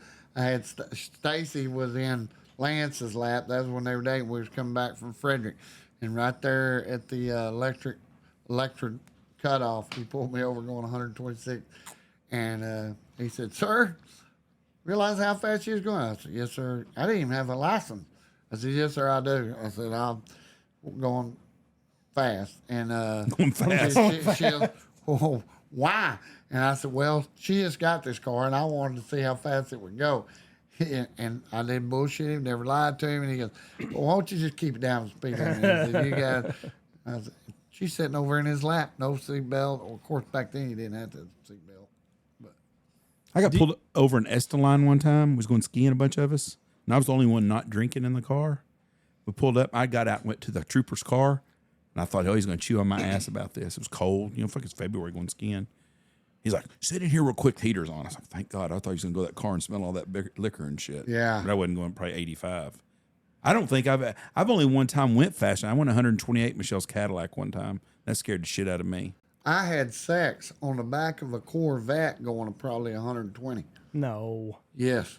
Robert Foote driving. The outside back? On the back. Yeah, they got that chrome rack on the back. Yeah. And that bitch had the death grip on that son of a bitch. And I had my hand on the goddamn, because we were parked there at the KMAY when I started doing her, and we went down Old State Road, and I've got that son of a, she was screaming like bloody. Fuck yeah, I would be too.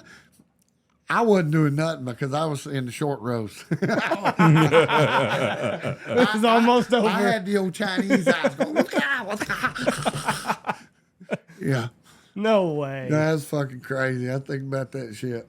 I guarantee we done some dumb shit in our life. One time we were going 75. I had a buddy of mine named Jimmy Voll, and Jimmy had a one of them. It was like a copycat of Bigfoot, blue Ford with the big chrome deal on the big bone. Going 75 miles an hour down 82. I crawled over the top, out of the deal, got on the top, crawled down on the grill. You had the big monster grill, and then picked my way up all the way under, dragging my feet on the pavement all the way to the back deal and crawled back into the deal with my mom in a car right next to us screaming. Ruined a brand new fucking pair of boots, by the way. What do you grab onto underneath? Because you got that drivetrain. That is the scariest part of it, is because you get so far, you got to find the frame. Yeah. Yes. I mean, after I got down there, it sounded like good. Of course, I did have a lot of alcohol in me, and I thought, man, I'll never do it again. But do you remember when the people used to surf, or not sidewalks? What do they call it? Car surfing. Car surfing, and they'd come back from the Windthorst dances, and they would put one truck behind another one would pull up, and you'd walk out of one and crawl over the other one and call their truck. Looking back, that's stupid shit. At 75 miles an hour, one of my buddies at Ryder fell off, and he's passed away now. I think it was Casey did it. Casey, but I think he fell off one time. Somebody fell off one time. What I used to do going down Kemp is in Jimmy Voll's truck most of the time is I would put a rope, a lariat rope, tie it to both corners of the bed, and then I would hold that just like I was water skiing, and I would get on the back of the tailgate in nothing but a towel, a beach towel tied around my damn ball caps and Reebok tennis shoes, holding that deal, standing up on the back of that somebody's cruising camp. Fucking dumbass Kids shit. today have no life anymore. They missed out on all the good shit. Yeah. Do you think going that fast? But the hardest thing I ever done was when I fell off that red light there at McDonald's. You was on the red light? Yeah. You're lucky you didn't get run over. Oh, fuck. I crawled up there like I had good sense, and I was just waving at everybody. That's right where everybody turned, right to McDonald's. Everybody come there. And then I fucked around, was trying to monkey crawl it all the way across and lost my grip because it's pretty slick. I fell pretty down slick. and I did bust my ass. Of course, luckily I did land on my feet, but then I went to my ass in a hurry, and I thought I broke my fucking tailbone. Do you think you would die going that fast? And because you're not falling, but this far, you're probably you'll get run over.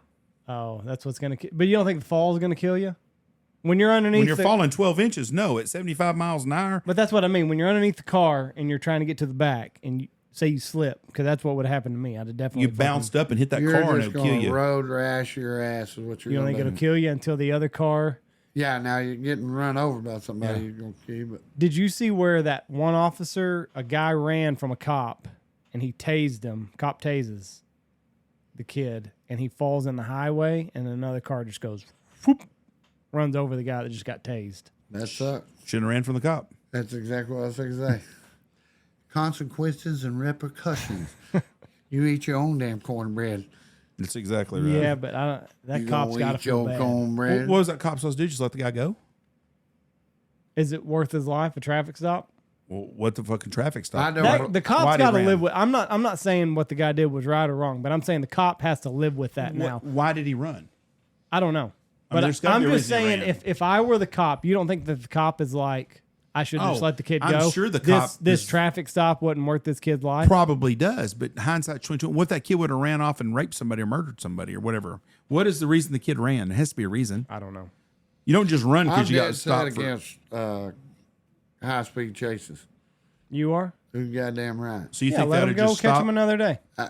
With today's technology, Right. you got radios. Whoop them because I mean, like the other day, they had one come through Orchard City, running 180 mile an hour right through the middle of town. Right. Goddamn kids running around. Anything could happen. And it was a guy that just had a warrant, a little misdemeanor warrant, and wasn't no big deal. Very goddamn seldom are these guys rapists and murderers and all that. But even if they are, it's not risking the life. Here it is, right here. And if you look at the statistics, it's unbelievable. Hops the median, tases him, falls. Here comes the SUV. Yep. I don't know who I feel worse for, that SUV or that cop. Yeah, that Or right the there. family. But when you watch that and it shows him, it's just not a. But what was the guy? What was the guy? Was he a murderer? Was he? I agree with you. But, I can look at it and try to find something out, but I mean, but he shouldn't have ran from the cop first But of all. I guarantee you 90%, probably putting handcuffs on him? 98%, they're not. He already had him in handcuffs. He'd already arrested him, I guess. No, his hands are free. But I mean, I don't know. Just like tase him, I don't know. Maybe don't tase him in the highway. But I'm sure he caught up to him at this median. He falls right here at the median. It's just a bad situation. That's a bad all deal. way The around. 100%. I agree with you 100% on it. It's just everything about it's bad. Yeah, and it's just one of them bad situations, probably. 100% avoidable. Yeah. I agree with you on the chasing through towns. But and this probably is the same thing, right? Well, Is it not? yeah, Don't but- run from the cops. Yeah, right, but the high speed chases like that's a tough situation for the officer. But you're right. I mean, you don't need a bunch of innocent people get killed. 1,100 people, and I looked it up one time. There was 1,100 innocent people, not the criminals, not the shit, just the other people that died, but as a result of the high speed chases. Look the figure up on that. What about when they're trying to do head on collisions with other cars and stuff? Then do you try to take them out? They're usually doing that because they're There's sometimes in retreat or something. I mean, now if they're a safety, if they're running, but like say, a Every situation's rabbit different. usually don't run unless it's being chased. Right. Every situation is so different on them deals. Oh, absolutely. And the cops, it's such a horrible deal. A lot of cops now they do where they pull off, especially if they've got air support like in the big cities. Let them go. Mostly motorcycles. I don't think they try to chase motorcycles anymore. Yeah. Those guys take care of themselves anyways. A lot of them. But Have you seen them on I-35 where they're doing the wheelies and they got the roadblock down and yeah. shit? So I'm afraid to ask this next question, but the back of the Corvette, that's got to be the craziest place you've had sex, right? Absolutely. Absolutely. Because if you were going to top that, I was, Now, it'd be Just- hard to top that. I mean, going 120 miles an hour. He did That- tie lawn chairs up to balloons one time and see how high. Yeah. Could you imagine them fuckers that do that shit? That'd be, no. One guy took a BB gun with him, and his hands got so cold he couldn't use the BB gun, and so he was just at the mercy of the. Fuck that! I don't like heights that much. No. What do you do? Guy took a lawn chair and he tied helium balloons to it till it'd fly. Kind of like up. Yeah, and then he took a BB gun and he would shoot the balloons when he got high. He was going to shoot them, and too that way high. he'd come down. Well, he fucked around and he wasn't a very good shot. Then he got cold and he got above LAX airport, and it took a lot to Yeah, get it him down. I mean, he got up to 30,000 feet or something In a lawn chair. in a lawn chair and balloons tied to it. Don't you know his ass fucked God, up? nobody. I mean, of all. Well, I mean, like one gust of wind would just rock you over, right? No, it's tethered up. It's pulling him up. No, I know that, but if They're if- just if blowing him that way. It ain't gonna blow the chair. you don't think it won't like rock He you back and lived. forth? He survived it. Well, I understand that, but Do you remember a couple of years ago when the guy built a spacecraft balloon or something and told everybody the cops his kids were in Yeah. it and they were trying to get him Oh, and his yeah, kid was I home heard. in bed. Yep. Guy in Colorado built this balloon that looked like a spaceship, kind of. Yeah, that was on live TV. Yeah, live They TV. were chasing it. And yeah. it got up, and they said his 6 or 7 year old kid was inside the basket, and they're trying to get it, and it's going all over. They got helicopters trying to push it down. That was But the finally, they got it to land after about 3 hours and $1 million worth of jet fuel trying to get it. I was glued to the Yes, television. me too. Kept waiting to watch a kid fall out. That's a Miss Fix to fall. Give me another beer. yeah. Give me another beer. And the kid ended up, the kid was at bed in the house. Yeah. Wasn't even a kid in it. Oh, really? But they had it was live on Fox. Back then, there used to be high speed chases on Fox, all kinds of shit. They don't, the OJ chase. I do remember that when I was a kid because I kept thinking he was going to come to Knox City. I didn't realize how far Knox City was or LA was away from Texas. All I remember is we got this guy fleeing the cops. That's got to be the slowest police chase in the history because I don't think they never broke the speed limit. Probably not. Like he just got in that right lane know, or in the the guy middle that- lane, put his hazards on, and just rode it I out. don't know. There's guys. That dozer Yeah, tank. the dozer tank. And the guy who stole the tank Yeah. I'm finding Oh, that yeah. up. Forgot about that one, dude. was going to drive it to the bank. That dozer guy was classic. I did see your draft parties though. You boys went hard in the paint for those fucking draft parties, Damn right. and you filmed them, 19th. huh? 19th. 1912. No, we ain't done it. No. When you were a kid, when you were in your early 20s, you posted them just not long ago. The NFL draft parties. Oh, yeah. Where we were waiting for the draft, Yes. like the actual yeah, draft. the pick. Oh, yeah, we took, because that was when, I think that was in 90, that was 91. Cowboys were really good then. No, we were really terrible, and we were just getting Oh, good. right, That's when right, we were yeah. first, The because Aikman days were yeah, coming they up. were terrible. When- And the 91 was going to be the net.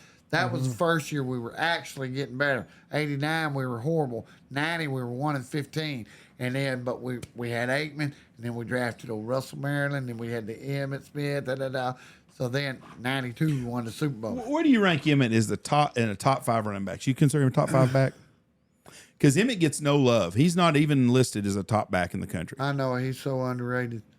Well, that offensive line made it easy to be a good running back. He was a don't great give- running back, Fuck, regardless. I could go all day on fucking. So, but, do you think he's the best running back ever? You take Walter Payton. You think that NFL was better in the 70s than they were in the fucking them linemen back then? Yeah, but he I didn't. mean, the athletes back then. You had a bunch of slow white boys. So, do you think Emmitt Smith is the greatest running back ever? No. Okay, that's what I'm asking. But I don't think any of them is greatest running back ever. You can't really throw that tag on anybody. Who do you think is the greatest running back ever? Everybody's got to have. I think Barry Sanders is the greatest running back ever. It would be hard to put that. All that basically comes down to is who's your favorite. Well, Barry Sanders isn't my favorite. I'm not a Because Lions that's- fan. But who? But What do they call it? A rhetorical question. I mean, it could go. There's so many. list your top 5 running backs of all time, greatest running backs. Well, you got Jim Brown, you got Walter Payton, you got Barry Sanders, Emmitt Smith, who's be the Eric Dickerson. Eric Dickerson's a bad motherfucker too. Can you imagine Eric Dickerson behind the Cowboys line? He'd ran for 3,000 yards probably. Yeah. You're a Cowboy fan, so I can't do that.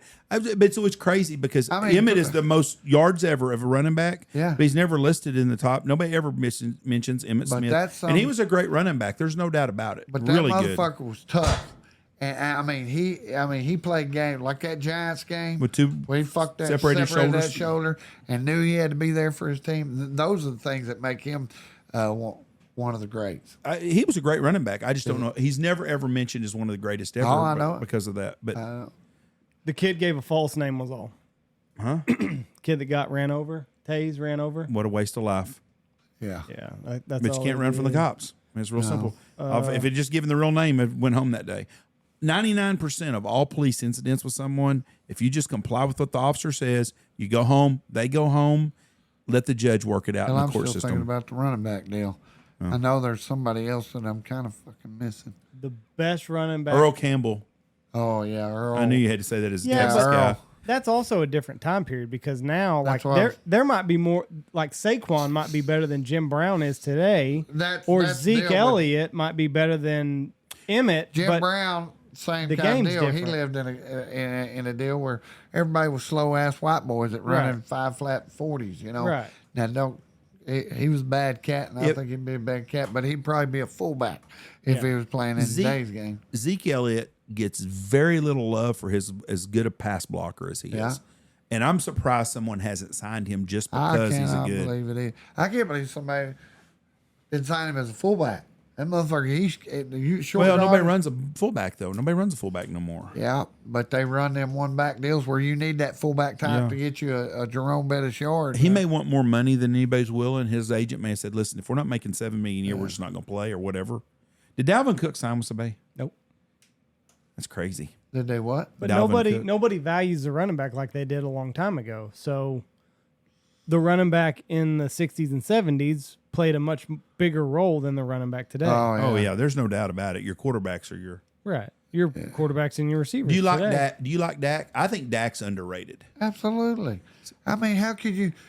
Like I say, I seen a deal the other day where they put up... It was his stats to somebody else, another great, which everybody loved. I can't remember if it was Tom Brady. But he had, for his 7 years, he had better stats than that guy. Right. And I can't remember, it may have been Aaron Rodgers. But anyway, yeah, Dak.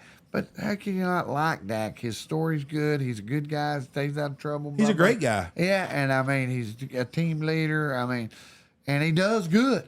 And does he make mistakes? Brett Favre wrote books on fucking making mistakes and fucking won Super Bowls. Hell, Well, that's the problem, though.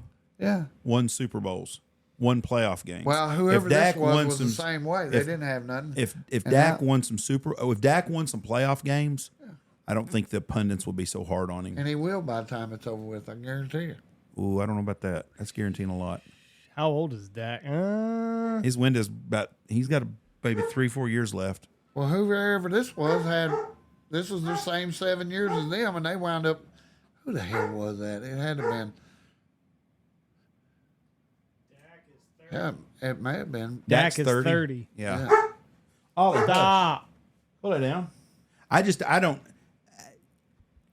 Dallas is in a tough deal because the Eagles have all they done is gotten better this year, and the Niners with a healthy quarterback might be the best team in the NFC anyways. So it's gonna be interesting to see the AFC. I'll tell you what, fucking AFC. Ollie. But all that shit don't make a shit. All that offensive bullshit is just glamour. The shit that wins is defense. And Dallas's defense is coming on. Ollie. Yes. Yeah.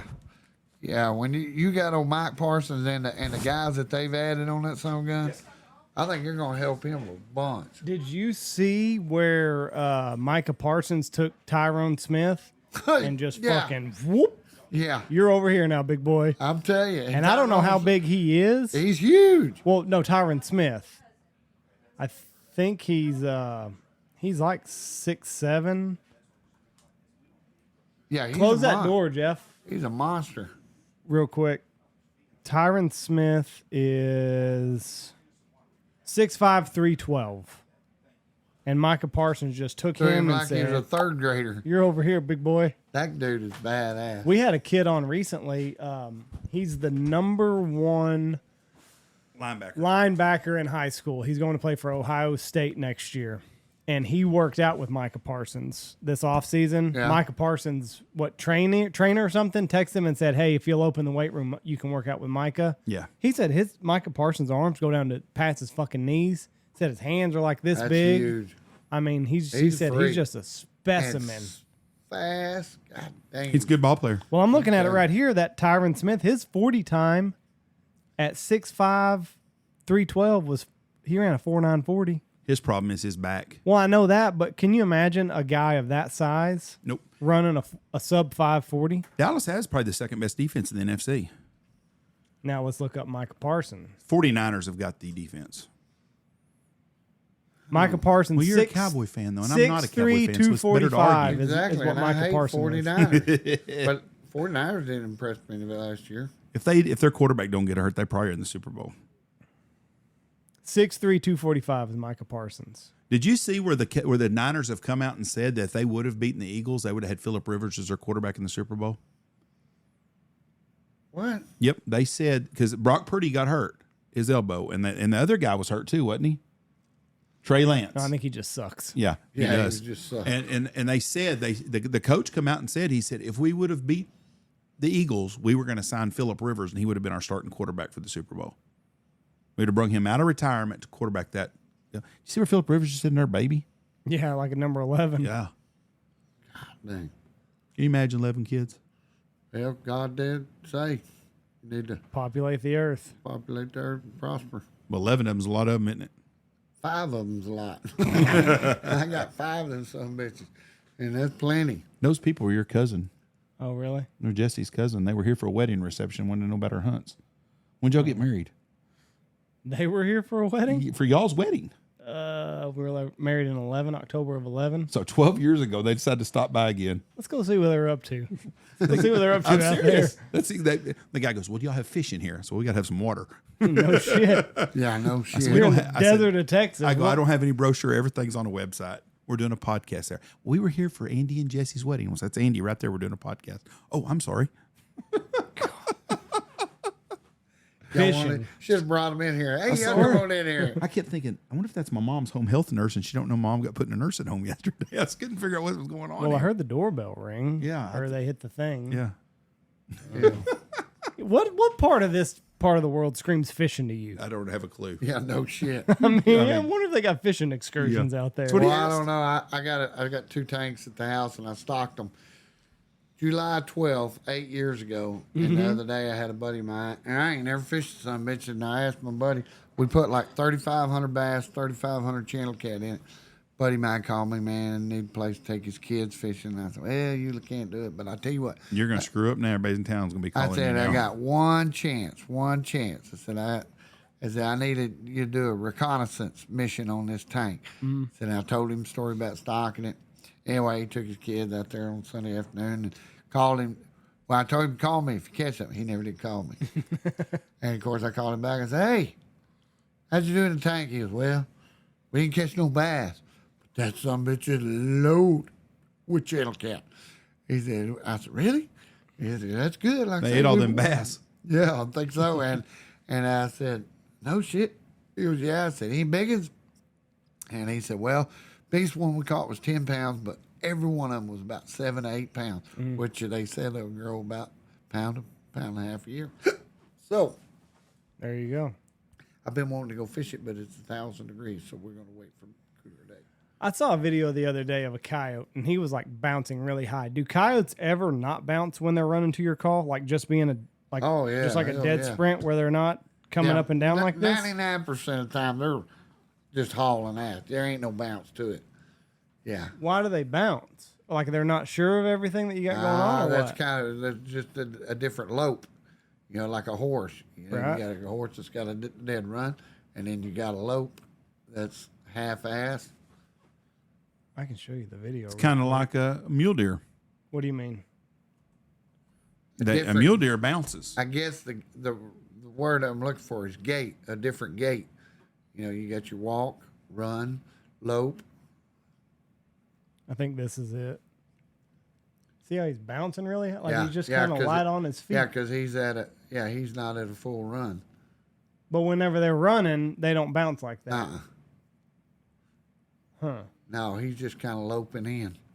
Like just kind of like, oh, let's see what's Yeah, going on yeah, here. He's not same. committed. Uh-uh. It doesn't show the kill shot, but I mean, do you look for any of that shit, or do you know, like once, like if he comes bouncing in and stops, like you pretty well know that's as far as he's gonna go. That's the difference between good hunters and bad hunters. Like right there, he's dead because Right. he's looking. Once they start looking, That's it. yeah, because you got to learn body language. Body language tell me he's looking for. Yeah, That's a bobcat. yeah, them bobcat. Look at that Wow. fucker. Yeah, He's like, what happened here? he's shouldn't hit a coyote on the backside. Yeah, But he's got, bouncing also. Yeah, he's got that little lope. That's kind of a half speed. Well, he Yeah, can- that's the difference between, that's what I was talking about yesterday to a kid, you know, is how it's the same with cattle. You know, got to read the body language of cattle, knowing when they're fixing to leave, when they're just looking, you know, right. but. Can you and- age coyotes at all? Like whenever they're Oh, running yeah. in like that, you Oh, can? no, when they're running like, yeah, I mean, I can tell pups, young, just Right. by size, kind of like a deer. You know, if they got long legs. And, He's not running as much. Like he's just kind of, oh, fuck, he got Yeah. smoked. I guess he's got a little trot Yeah. to him. yeah, But, but he ain't running. no. Yeah, now that's a trot. That's Yeah, it. he was in a lope. He was in a lope and slowed down to a little trot. Have you know? Like, are they still responding to like all this? Like, they're still responsive to calls and everything, even after? Because I feel like coyote hunting is starting to gain popularity. Everybody talks about educating these coyotes. Yeah, I use the same fucking call. Everybody likes to make this a lot more harder than it is. scientific than it is. Like I say, there's a reason why I hate talking to a bunch of guys about I saw coyote you hunting posted that recently. because most of what I say is going to be contradictory with everybody, because a lot of guys, they want to sound like they're the biological genius of it all, when they're just fucking dumbass animals. They've been coming to a rabbit sound since the beginning of time, and they still come to the beginning of time. And then they say, well, some of these educated cows, there ain't no such thing as a fucking educated cow. I said, now there is some that'll be more smarter than others, I guess you could say, but a cow's a cow. He's a dumbass cow. Right. And, This one bites the box call. yeah, exactly. Well, if they don't get conditioned to getting called, because they get shot if they come to the call matcher, right? What do you mean? I mean, it's not like they're going to get decoy shy of the call They're not shot. passing on the genetics of, yeah, hey, we dead figured cow out the call. Don't teach nothing. No, that's what I'm saying. And yeah, you shoot at one, but I have shot at coyotes and missed them 2 or 3 times and still haven't come back. I educated them 3 times and some dumb somebody didn't still learn come it. by. And I mean, yeah, a coyote is like people. Some of them are different than others. May come in different. May come in more weary than. But as far as educating them dumb some bitch, I don't play that bullshit. I ain't gonna give them that much fucking credit, because I These hate are the the bastard. little bastards I want to start hunting. Yeah, Those raccoons. yeah. They say they're fun. like little bears coming through the They woods. are. I mean, Yeah, and there he it's- is. He tackles that. It's really fucking thing. funny when you have them run up your partner's leg. Yeah, yeah. Because if back in the spotlight days, if you're up in a rack and a shotgun guy's on the ground, Mm-hmm. all right, I can see what's coming with the light because I can see the eyes, but your partner can't. And so you'll a lot of times like, oh shit, you see that coon coming? I've done it several times with my partners, and I'll shine the light over here. But that coon's coming to the call, which is down by your partner right here, and knowing that fucking coon's fixing to run up at somebody, and then all of a sudden, like Mitchell here, God damn son of a bitch, God. Yeah, They're just little bears, is all. That oh, they are. they're aggressive too. But look how close he is At to this times. call. Yeah, they killed 5 on that stand. Here he comes, just right across the river. River's Yeah. frozen up. Guy's standing with his gun. No, that's I'm gonna take your ass down, buddy. Nope. Rolled him. yeah. So you They're think out of people- control too, boy. And a coon's about one of the smartest animals there is, and So people are they're- giving coyotes way too much credit. fuck yeah, in my opinion. You they think are. that they're just trying to like make themselves sound better as a hunter? I think Like, it's because we're going after this. No, I think they actually believe a bunch think of their so? shit. You Oh yeah. I mean, yeah, because I know some good son of bitches. They try to make it a science, and I get it, and I don't condemn or cuss anybody, but I don't play that game. I think them it's- motherfuckers. I killed 430 of them son of a bitches calling the same damn sound in the same damn places. And, there's people like that will not go to the Right, Say they yeah. killed a spot out here. They won't go to that son of a bitch for 6 months to a year. right. I said, we used to make 3 stands a night in the same spot because we had limited country. And we might kill one this time, go around. Way we did it, depending on the wind was usually out of the south. So we would start at the north end of our properties up by the Ansel. And then we'd hunt our way to Archer City to the ranch. And then when we got through all them spots, we'd have to go back to the Ansel and then start through it again. And hell, we've killed coyotes there this time, 3 times in a 24-hour contest. We'd make the same stand. I think people think the coyote is so smart because of the way they repopulate. On dry years, they don't have as many, and I think they're very adaptable animals. People think that because of that, they got a Harvard PhD. Yeah, but I mean, they're just dumbass animal, and So you're not popular at these conventions. Whenever you talk about how you'll hit the same spot, I'm not popular. Period. There's a reason Clay Reid has no sponsors. Yeah, I mean, I got Fox Pro as my sponsor, and I think that's just because they won't shut me up. And because I mean, I'm the dumbest coyote hunter there is in the world. I guarantee it. but you've killed more. But you've killed. I mean, you've done the impossible. You've killed a coyote. That's because I live in Texas. I live on a coyote farm. It don't have nothing to do with whether Clay Reid is a good hunter or nothing. I guarantee you that. Biggest part of the people, I mean, it's just the only reason I killed that many coyotes. Oh, I'll try that over here in East Coast, or try that up here in West. Well, there's no greater state in Texas. They just jump in the truck. And y'all don't have nearly as many coyote hunters as we got. I've heard it all and really don't give a shit. But none of them are going to do it. Like, none of them are even going to attempt to go kill a coyote today. Yeah. Well, I ain't either. But you've done it already. But like, none of them would be like, I'm going to kill a coyote today. Yeah. And I did learn a lot of shit on it, and it was tough. But yeah. Yeah, that's what's crazy. You get all these guys, they got sponsors out the wazoo, ass everywhere, and I've never been approached, not one time. Like say, only reason I got on Fox Pro is Brian Trussell recommended me, blah blah blah, and which I'm sure proud to be on their staff, and but what do you think? Like the Wagner Ranch, 583,000, about 600,000. They bought the latter ranch, so 600,000 acres. You think their population, and they don't do a lot of coyote hunting, I'm assuming, unless they do it with some helicopters to thin them out some. Yeah, they do that. Do you think their population's much different now than it was 50 years ago? Fuck no. They had me and coyotes 50 years ago, because that's when my dad, they used to run greyhounds out there fucking 24/7, Lewis Blair, all them guys. Yeah, and they had cyanide bombs and all that. They tried everything they could. The coyote is a very adaptable son of a bitch, but he's an apex predator for sure. But he's still a dumbass animal. I don't give him much stock. Yeah, I like to say, that's everybody talking about this call, Lucky Duck or Fox Pro or shit. With today's technology, they're all fucking good, and they all got good sound. And that's why some of these calls that. They lock their calls up to where you can't sell them, to put them on every call. Them guys are missing the bus. That's like Tony Tebby. Yeah, he you can put his calls, his sounds on any one of them. He's got good sounds, but for me, I'm just a fucking rabbit guy. I turn the fucking rabbit on. If they come, they come, and if they don't, and I don't usually stay more than longer than 10 minutes, especially in a contest. If I'm out fucking around just killing, 20 minutes maybe. But I got too much crackhead in me to stay 20 minutes. That's why I rattled here. I don't sit in the stand. I started eating crackers off my shoulder. I got to be going somewhere.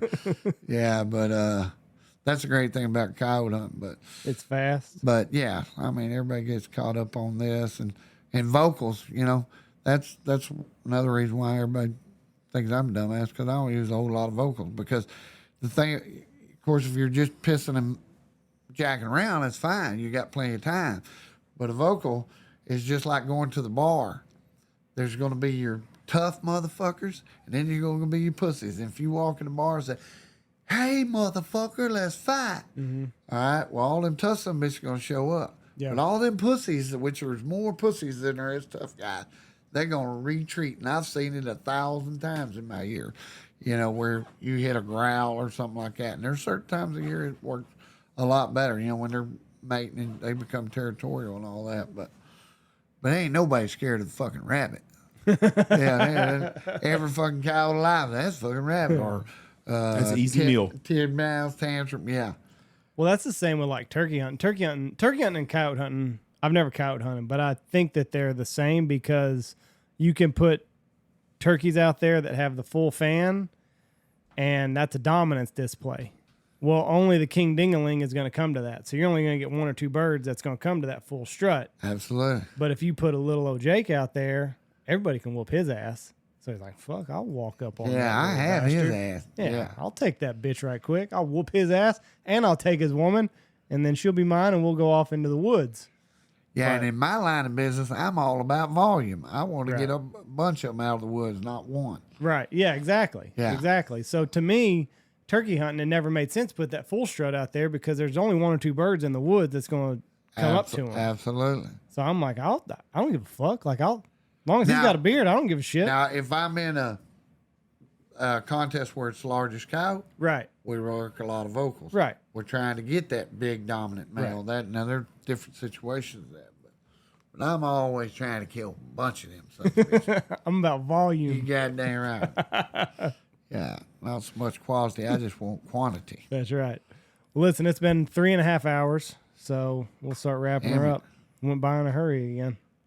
Good podcast. It usually does. I don't even know what we talked about. I don't either. It was different without the headphones. It went by a lot faster to me. Oh yeah. Yeah.